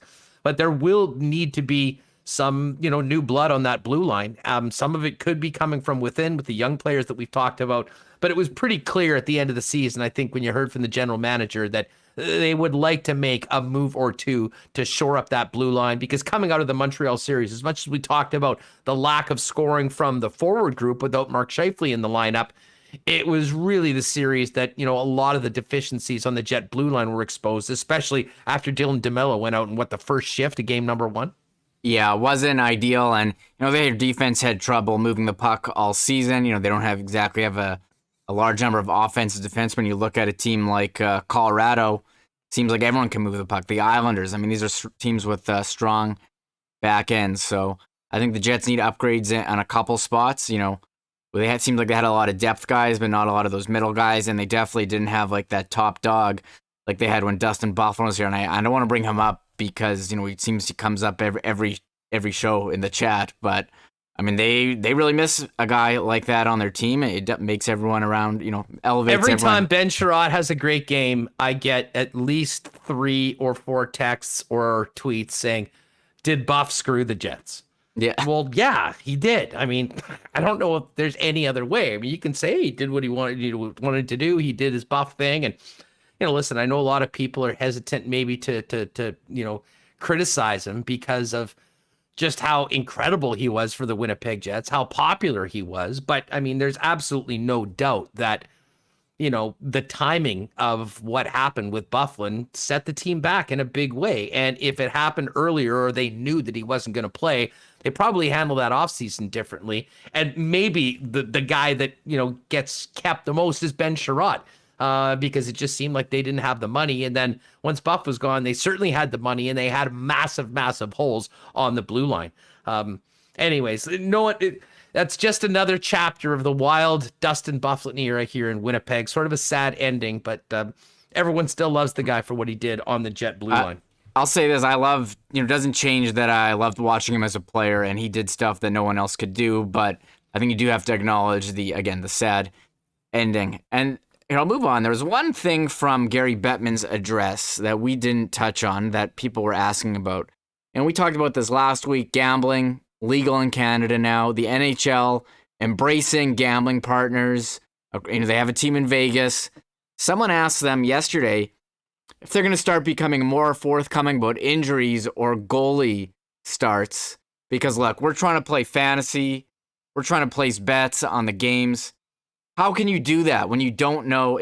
There's nothing. People need the confidence. People need confidence in what they're betting on. There's nothing more frustrating when you're going to set your DraftKings lineup. And I think DraftKings is a partner with the NHL. And it's noon or after the morning skate, and some coach is like, "I'm not telling you my goalie. You'll have to wait and see till who's first off the bench for warm-ups." It's the worst. And they asked Bettman, have your gambling partners expressed, frustration or something that you're not giving this information out? And he's basically said no. And I don't think that's not true. It seems like it seems like you think that's not true. It seems like in the near future, they're not going to make it mandatory. I mean, you see rules in the NFL with lineup lock, however long you have to say who your inactives are. And I know basketball's put in stuff like that too. They should have, you can't have this Kucherov's a game time decision, and then after the game, like, what? The entire team game time decision. Yeah. How's the lineup going to look tonight? Watch the opening face off. Yeah, what happens is they give you the lineup card, literally right before it drops, and then maybe 5 minutes before, oh, this is guy's a scratch, and you're kind of making guesses based on warm up. I don't know if they're going to do it soon, but they should change. They got to change it, man, for these gamblers and fantasy players. 2 hours before the game, you got to submit your lineup card, or an hour before, before they get on the ice for a warm up, more than 30 minutes before the game. Maybe that's just me, but they were asked and they said no. I think maybe that's something they'll continue to be asked, because this upper body, lower body, vague injury stuff. I mean, I can kind of get behind that a bit in the playoffs, but tell us who your goalie is. Tell us tell us the goalie. No? I think it's laughable to begin with. I mean, as if what's the difference? As if the opposing coach is sitting there going "Oh man, are they really going to throw Vasilevsky out there again tonight, or are they going to go with the backup?" I mean, of course. I mean, people pretty much know unless there's some sort of injury issues. But the teams prepared differently? I doubt it. I really don't think so. So I mean, listen, we'll probably get there at some point with increased. And the reason why is going to be people cutting fat checks to the National Hockey League and their member teams, saying these checks will be more if people have the confidence that the information they have is correct. That'll be more money coming in. Listen, the money is what will create all the decisions for the most part. And I think there's a benefit to them to go that way. it might take a little while for us to get there. And other leagues will certainly be leading the way, and they will once again be following the others as it happens.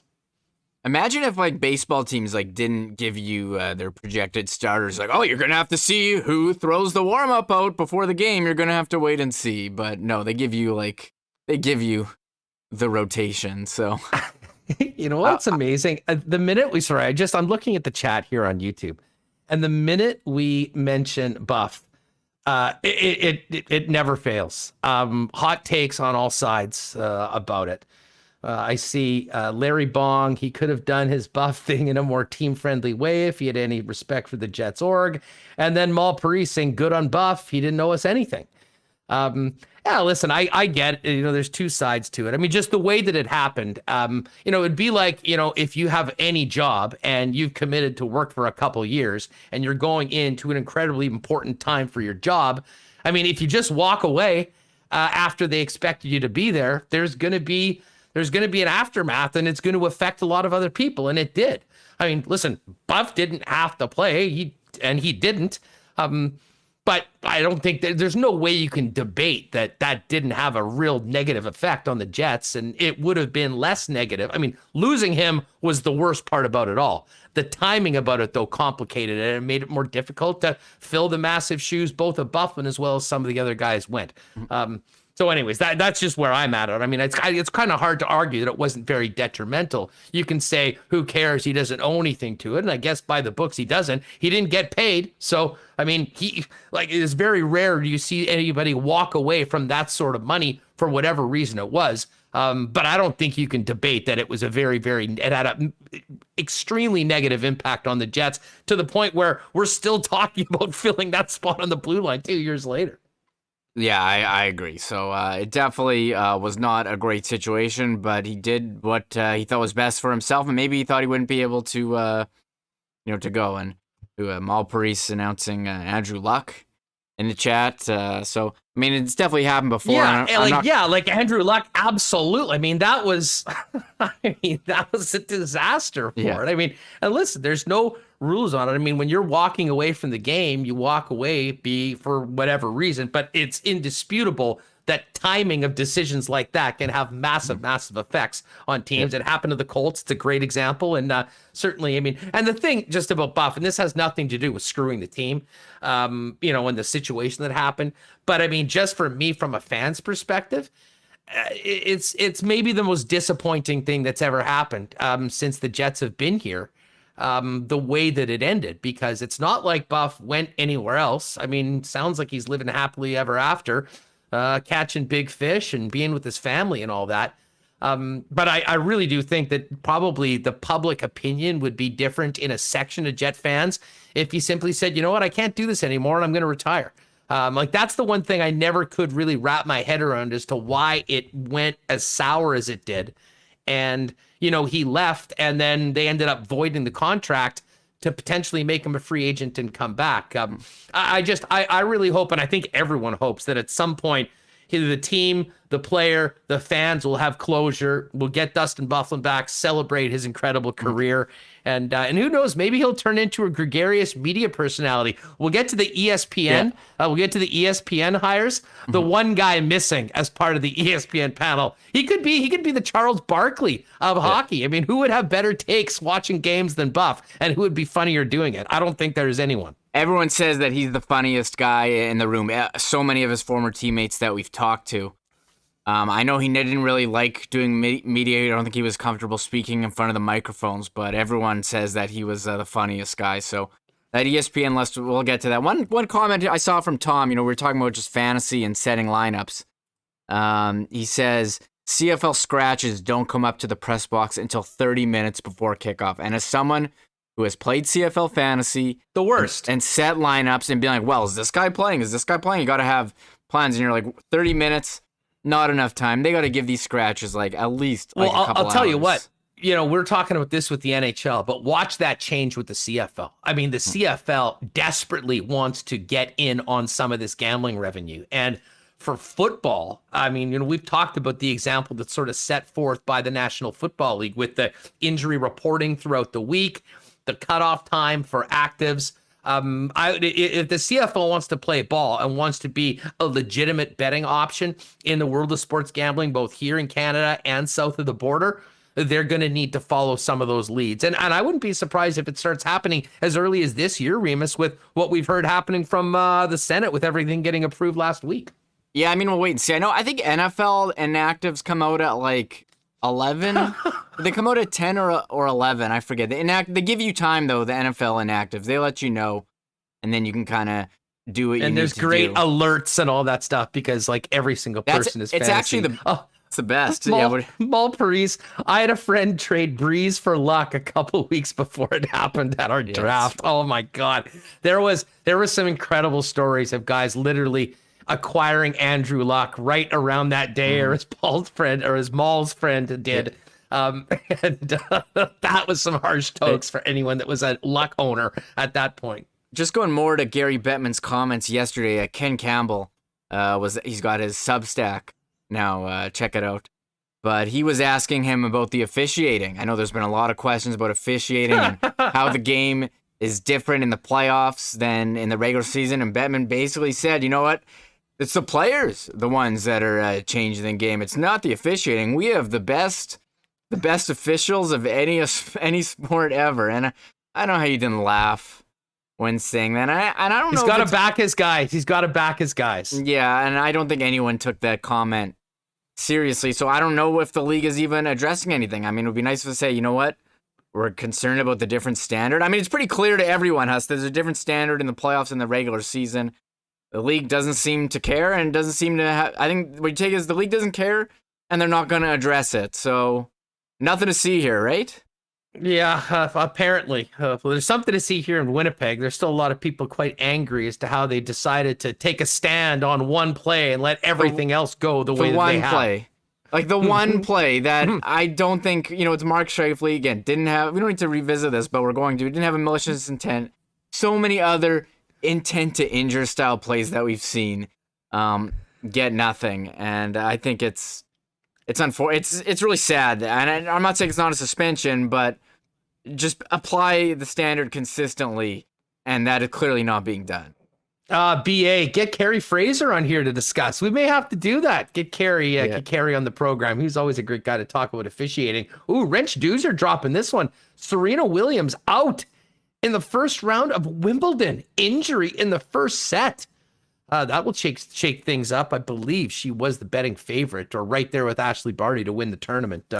Won't be the same without seeing Serena Williams out at it. Hey, listen, couple more Jets things we want to get to before we get to our ASD picks, as well as the Coolbet lines today. Remo, we have the results from the Winnipeg Sun poll. And I have to tell you, my reaction before we get to this, it just goes to show you that social media is way more of a cesspool of negativity than the real world, especially when it comes to fans. Like, we talked about this when we heard, listen, people were pretty choked about the way things went against against Montreal, and I get it. But we talked about the questions that the Sun put out, and, it was like Cheveldayoff, Paul Maurice. You had two options: give him a raise or fire him. And God knows we've heard a lot of complaining about Maurice over the course of the last few years. At times, Cheveldayoff.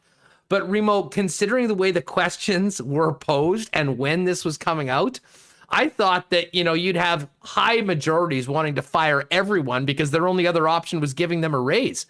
But I got to tell you, I think there's a lot more optimism amongst the fans that maybe we don't see lighting up Twitter all the time, because it was more than 50% on the positive to the raise for all of the Jets coaches. And maybe there's just a lot of fans that think that these guys anyone can do no wrong.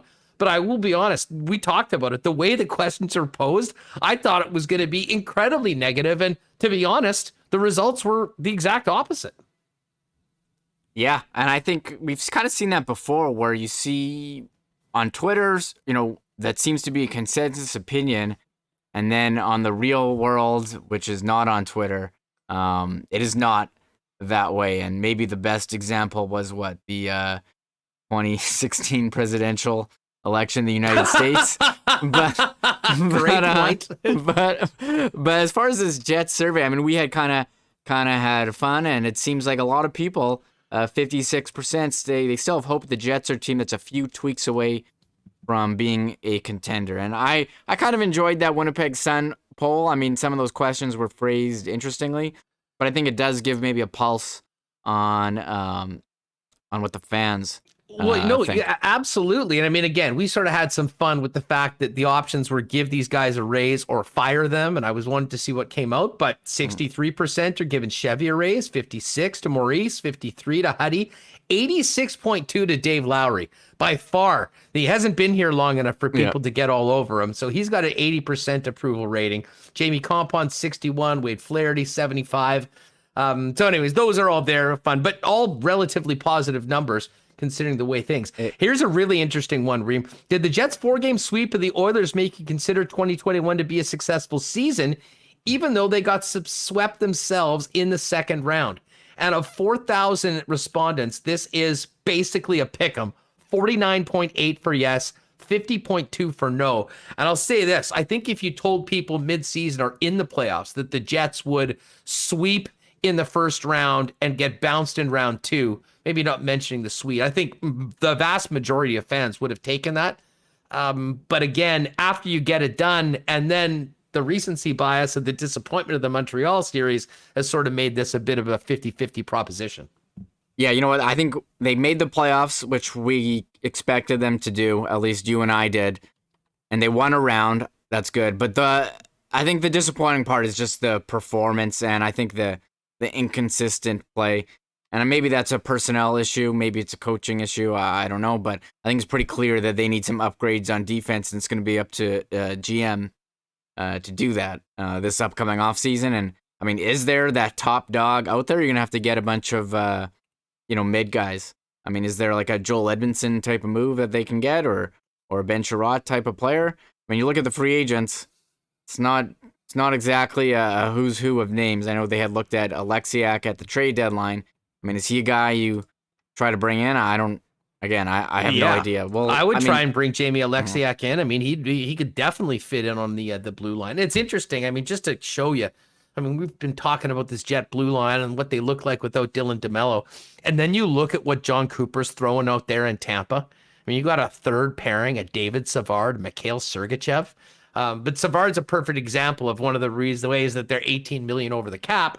I mean, they get the player, they bring Cooch back. They have a luxury of a lineup unlike anything we've really seen in the cap era right now. And it sort of is a one-time only, and that's why they're the favorites that they are right now. But other players are going to have to find new homes. And if you can be that team that gets in and maybe takes advantage of that situation, it'll make you better off for it. Yeah, speaking of the cap, that was one question that Frank Cervelli asked yesterday to Bettman and Daily, and it was, like, Tampa's $18 million over. Like, you guys see a problem with that? And they basically said no, and they said this has been the rule. This is what people have agreed to. And I mean, it happened before with Chicago and Kane, and they said they looked into the situation. There was nothing shady going on with Kucherov, coming back from his injury, right in time for the playoffs. Maybe they were a bit more cautious than him. I mean, I have no idea, but I mean, I would be if I was them. They were as cautious as they needed to be to get him in, not counting against the cap and helping them win another cup. Yeah. So it seems like that's the move, Huss. That's the strategy. Try to get over the cap as much as you can with good players at the deadline. Couple other interesting takeaways from the Winnipeg Sun Jets survey. Thoughts on the Laine trade for Dubois and Roslovic. Won't know until next season. 56 points, 20% saying that it was bad for both teams. But 67% of Jet fans think Dubois will bounce back and become an impact player in 2021-22. They certainly need that. But they do say over 50% that, he's really going to have to show something next year to get a long-term contract from the Winnipeg Jets. 70% of Jet fans want to re-sign unrestricted free agent Paul Stastny. Not surprising about that. And here's interesting. In hindsight, the Jets re-signing of UFA Dylan DeMello gets positive reviews, 76.4%. But at the same time, then when we go down, Remis, to talk about the Jets' protected defenseman for the expansion draft, 69% want Logan Stanley protected along with Pionk and Morrissey, and only 13% want DeMello with Pionk and Morrissey. There is 10% that want Pionk, Stanley, and DeMello, which of course would leave Josh Morrissey available to Seattle, and I don't think that is in the realm of possibility considering Morrissey standing with the Jets. Yeah, and there's Maul, Paurice, and Chet saying protect DeMello, and I know we're going to be talking about this more and more. We're like 3 weeks away from the expansion draft. But I think DeMello's, of the three, DeMello is the guy. Stanley, a lot of people seem to be very high on his potential as a massive defenseman. But I think as for right now, DeMello is the guy who's got a manageable contract. He can move the puck. He's got very strong numbers. You saw, what happened to the team when he was out of the lineup. The Jets need both of those guys. Yes. The Jets honestly cannot afford to lose anybody from the blue line and need to add more players, both internally and maybe from outside to go in. I still wonder, I do believe that if Stanley and DeMello were both available, if you're an expansion team, you're picking Stanley. I mean, you're thinking that the potential long-term of him to grow into a really dominant force, especially looking at what these big defensemen are doing with Montreal this year, is probably, he's such a unique player that I think teams would take a chance on that as opposed to what DeMello brings. But let's make no mistake about it. The Jets absolutely need Dylan DeMello. And we can talk all about, how he was used this year, playing maybe below where he could play to sort of help round out balance in the Jet blue line.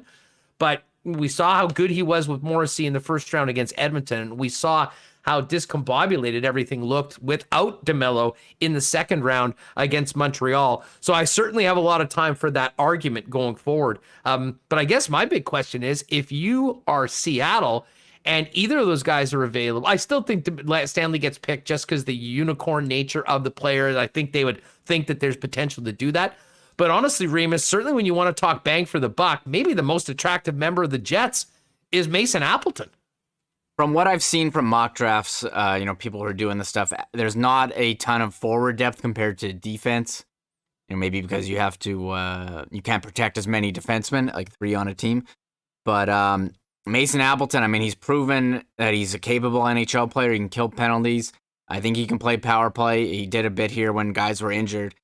He can step into your lineup and play right away. Stanley was very sheltered last year. We know he's maybe the potential is high as a late bloomer, but I think there's some serious offensive upside in Appleton. So I think he would definitely be the play. You got to lose someone. Maybe they go with Appleton would be the pick, but this is something we're going to be going for a while here, talking about for the next 3 weeks.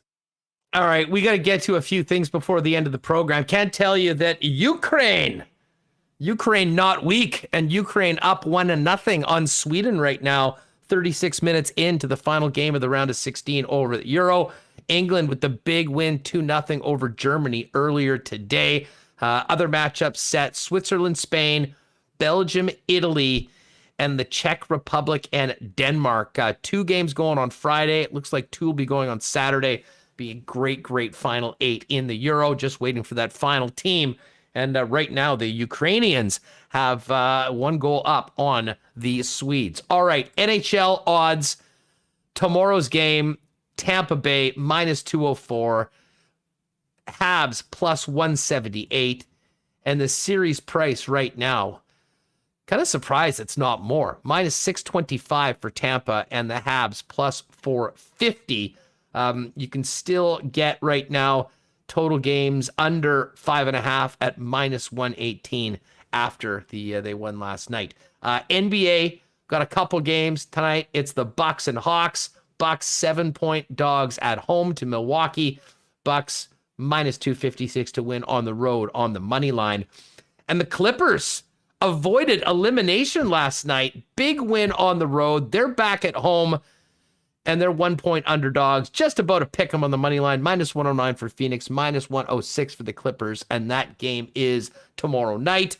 On the Lock Shop today, we went through all of the odds and picks for the Rocket Mortgage on the PGA Tour this week. So make sure to go check that. It's up on, I've retweeted it.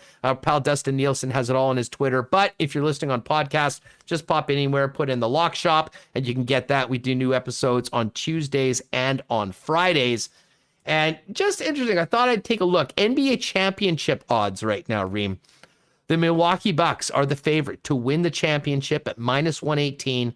Phoenix +150.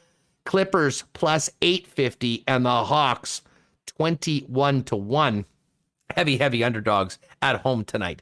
As we mentioned, we've got lots going on at Wimbledon in both the men's and the women's side. You can check out all of those odds there, and they'll have updated lines with the latest Euro matchup as well once this game is finished this afternoon. Remo, how did you do on the track yesterday on the races? Really bad. It was. I got skunked. I got skunked. I was 0 for. This was the race for me where I would pick a horse. They'd be in first till like the 3/4 mark. And I'd be like, oh yeah, go, go, go. And then that horse would like forget that there was a last quarter of the race and end up finishing way out of it. So I think I had three bets yesterday and they all lost. And I was really feeling the pressure because Assiniboia Downs was tweeting out my picks, writing them down and putting it as like a sticky on their chat, on their YouTube channel. Hey, Hustler Remis from Winnipeg Sports Talk made these picks. I was like, I know I've won, but don't listen to me, okay? I know I'm up and I'm doing well, but I'm feeling the pressure. So they tweeted mine last night and mine stunk. So you know what this is today, folks? This is the rebound. This is the bounce back. This is doing a 180 to come through with some winners. I will start off, Reem. I'm putting my 20 in on the first 4 races. Race number 1, I've got a $5 Quinella on a horse 1 and a horse 3. Yep. In race number 2, I'm going again a $5 Quinella on a horse 3 and a horse 4. Okay. We're moving on. I have horse 3 there too, and Backstreet's Back. That's a good horse. Yeah, I had to have Backstreet's Back. When Of course. I saw Backstreet's Back, it was getting on the card today. Yes. Then moved on over to race number 3. And I'm just going to get it up here. I'm going on number 6, Tucker Time. I believe that. Yeah, Tucker Time to win. $2 on Tucker Time to win, and $2 on a 6-7 Quinella with Gold Buyer. And then for race number 4, that's where I'm going to do my triactor wheel. $1 6 ways, $6 bet. Give me 1 Commander McDivitt, 5 empirical data, and 7 Warbridge. I guess those are the 3 top program selections. We'll put them in, get them any which way, and hopefully cash a triacta. There's my $20 for tonight. Hopefully it goes much better than it went last night. What about for you for a Tuesday night of live racing, Michael Remis?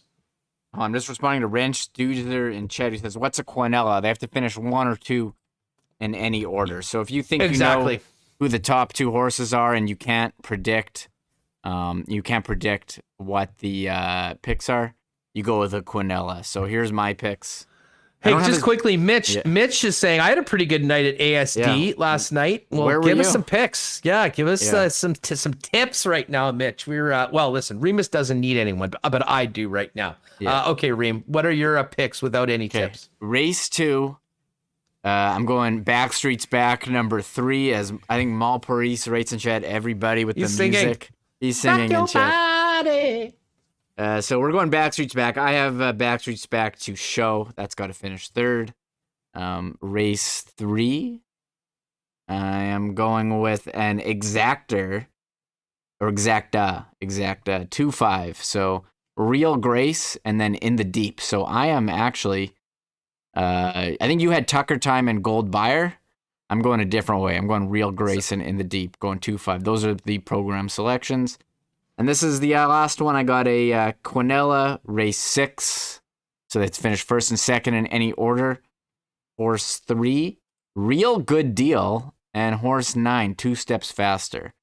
So I guess those names. You are the chalk talker. You are the chalk talker. For sure. I've been taking a lot of chalk. That's probably why I've been winning. So I feel like the chalk in horse racing is a chalk for a reason. And if there's like a couple horses and everyone else is, like, you look at this race, I don't know anything about odds, but I mean, these 2 are pretty big favorites, and every other horse is like 10-1, 25, 20, 40-1. I feel like these odds are kind of legitimate. So I think there's a good chance and they're on the program selections 3 and 9. It's for a reason.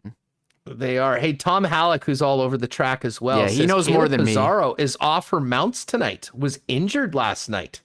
And Taylor's just told us that Sweden has tied it. I've got the game on behind me. Emil Forsberg with the goal. Great hockey name. Is that Emil Forsberg? Is that a hockey player? Yeah. So 1-1 Sweden and Ukraine right now. This is great. We've got Mal Paris leading a sing-along in the chat right now for Backstreet's Back, one of our selections tonight. And HP, I bet. Bet on that horse and have fun with us on Backstreet's Back. I guess Caleb Pizarro is going to get a different. I may have to go check back. Well, I'm going to go with these anyways. But yeah, empirical data is supposed to be ridden by Caleb Pizarro, so I would imagine there'll be a different jockey tonight if she's off her mounts, as they say. So no hockey tonight, Remo, but we will have some baseball. Robbie Ray on the hill for the Blue Jays. They're big favorites tonight. And I got to tell you, I mean, we don't talk about Shohei Ohtani enough, but he did it again last night. I think he's got like homers in 9 of 10 games or something like that. I mean, this guy he's the Japanese Babe Ruth. He's the most incredible thing in the major leagues in the last 100 years since Babe did it on the mound and at the plate. And the fact that he's leading the AL in homers ahead of a lifetime season for Vladdy Jr., not to mention what he's doing on the mound, has really made him maybe, outside of the guy that hit the disc golf shot on the weekend, maybe the most must-see athlete in all of sports right now, Reem. Yeah, I know people had bets on Vladdy for MVP, but Shohei how do you not pick this guy? He hits bombs, he pitches, he's incredible. And the Blue Jays did make a trade today. They got outfielder Corey Dickerson. I think he's injured, but that's not why they made the deal. They're trying to get some relief help. And I think the guy they got, from what I read from Andrew Stoughton's Substack, is that Adam Simber, he induces weak contact and keeps the ball in the park and throws strikes. And that's seems to be what they need. So maybe they'll make some more moves, but they're clearly aware their bullpen issues and they're doing stuff to help that. And hey, if Corey Dickerson becomes healthy, he can definitely be a good bat against left-handed pitchers. So Blue Jays making moves. I know Mitch has been following the Jays. Maybe he can weigh in and chat on that one.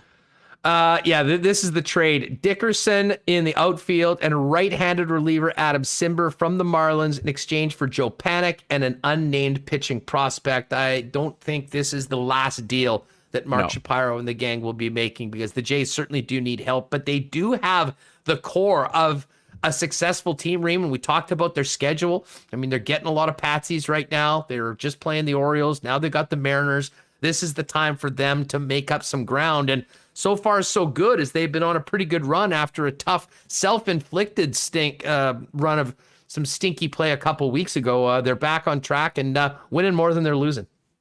Yeah, so that's something, as the summer goes on, we'll definitely be watching more of. And as we get to Wide Down, Huss, we did want to touch on, too, the ESPN. They're the big rights holder. Came out with a big announcement today. I'm going to pull up this graphic. I'm trying my best to bring it up. Yeah, but you pull that up, I'll officially give us, we can finally say this, official congratulations to our friend Leah Hextall. Hex came on with us a couple weeks ago, and this was sort of out there as reported by, I think, the New York Post, but it wasn't official. She couldn't, of course, talk about it, but there you can see Leah Hextall doing play-by-play and as a reporter, along with a pretty impressive roster. What interested to me, other than, of course, Hex getting, what is a dream gig, and good on her. She, like so many people in this industry, has been dealt a few curveballs, moving on from other positions, was back in, out of sports for a while. And, she worked so hard doing play-by-play for women's hockey.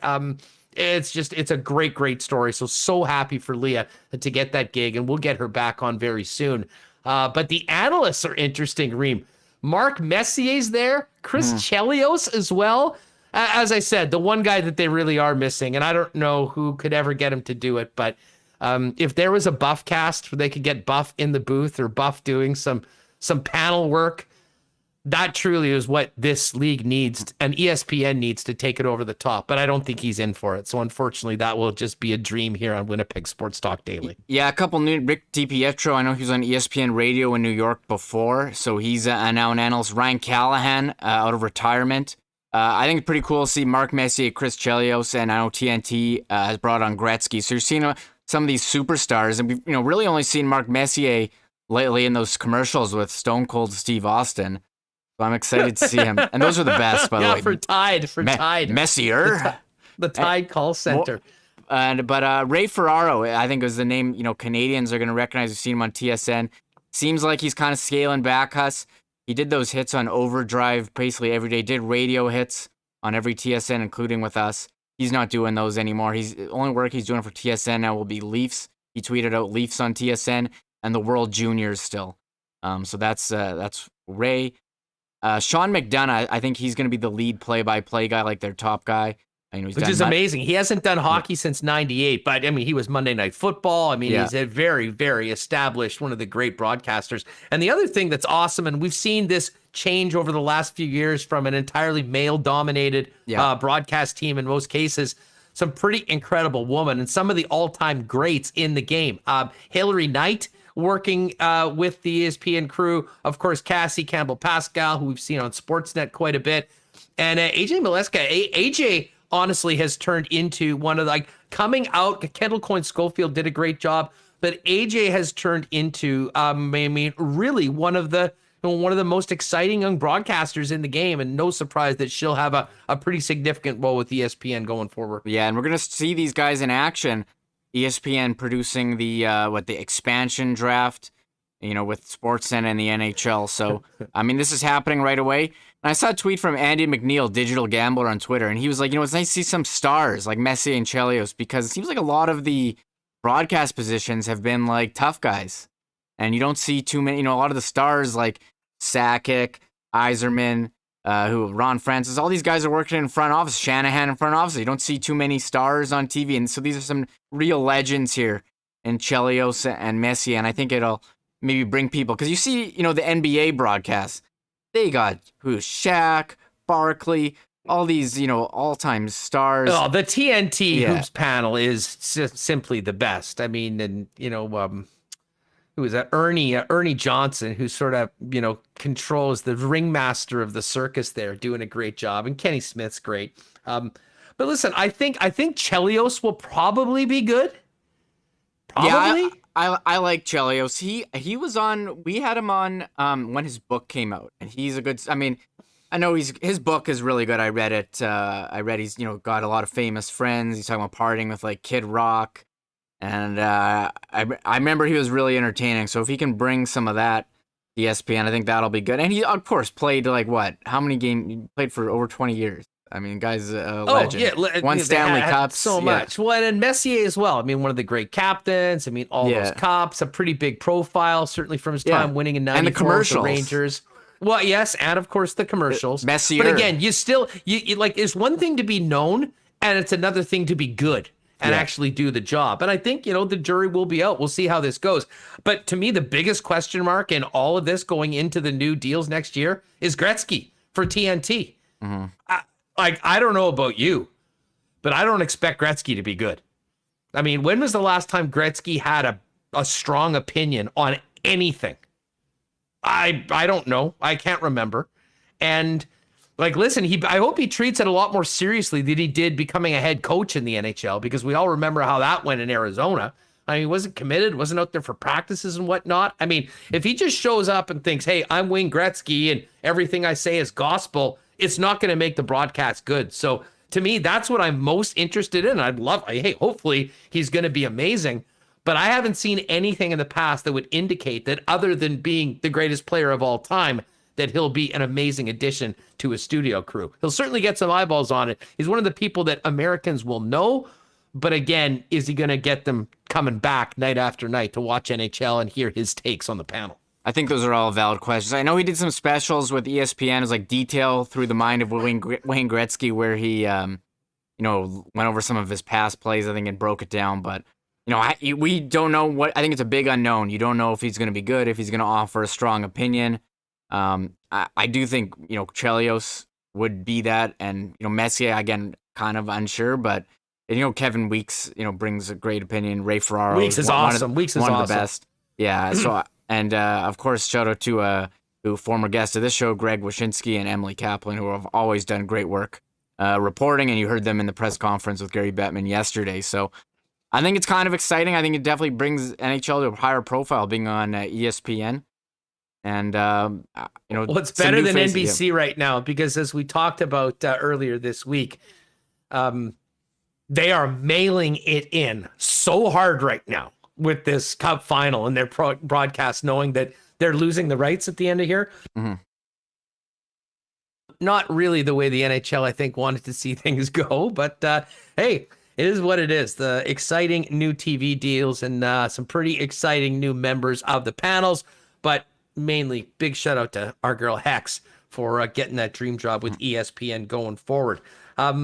Well, I guess we should get out of here and get these pods uploaded for everyone driving home. Been a great show today. Big thanks to Rob Gale. If you're tuning in late, we had a great conversation about that England-Germany game, as well as the very successful Game 1 win for Valour FC with Rob Gale. Right near the top of the program. You can get that again on YouTube, or if you want to listen to the podcast later on. If you haven't already, folks, give us a thumbs up here for you. Let's get that over 100 and hopefully a little bit more as well. Make sure you've hit the subscribe button if you aren't already. And if you are listening to the podcast, a 5-star rating and a review on Apple Podcasts would certainly help us as well. All of that is appreciated. Big thanks to PolicyMe.com, Royal Sports, Nick and Nicky DQ, Not AutoCorp, Boston Pizza, Aikens Lake, Assiniboia Downs, Coolbet Canada, and of course, Little Brown Jug and Breezy Bend, who have come together to put on a great contest. We'll be doing the marble race tomorrow. If you haven't already got in, head over to our Instagram page at Sports Talk WPG. You'll see the giveaway post. Pop in, make sure you're following us, give the comment. We'll put everybody that comments in for what tomorrow, Remis, I imagine this will be a heck of a way to go into Canada Day. A very epic marble race tomorrow for a great prize, courtesy of our friends at Breezy Bend and Little Brown Jug. Yeah, we already have a lot of comments on there. I think we're going to have over 100 marbles in this race, so you're going to want to tune in. And even if whether you want the prize or not, just get in the race. I think someone said that they would just donate the prize to another marble race. Just run it again. I think that was our girl, brown-eyed MJD. Yeah, I thought it was. I know she's got the Bruins avatar, but so that could be fun too. So we are getting some great comments. I can read a couple. Here, this is a most recent one. So the comment you have to write is what you love about golf, and everyone is having fun. So some funny comments. And Ray Purro says, a chance to be reminded why any hubris I may have regarding my game is tragically misplaced. so there's buddy Todd Fertani. Love being on the links with a few buddies, enjoying the all too short Manitoba summers, bantering back and forth and having a few laughs. Amen to that. I don't care what I shoot. You go out, make a few good shots, but if you're with good company, with some cold beverages, couple 1919s, especially at a place like Breezy Bend, you're going to be good to go. I see a DQ Nick all over it as well, tagging a few people.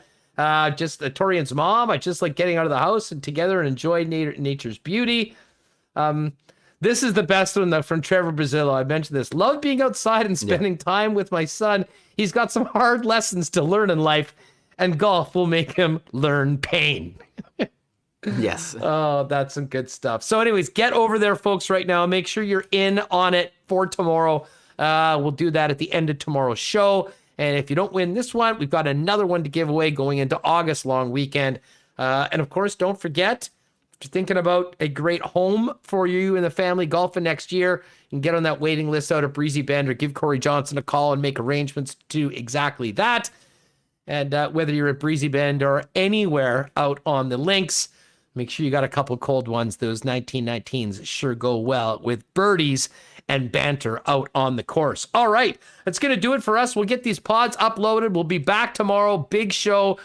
going into Game 2 of the Cup Final and into Canada Day. For Michael Remis, I'm Andrew Paterson. Hit that like button on the way out for you YouTubers. Thanks again for being with us, and we'll catch you tomorrow right here on Winnipeg Sports Talk Daily. Oh my God! Oh! Shut it down! Let's go home!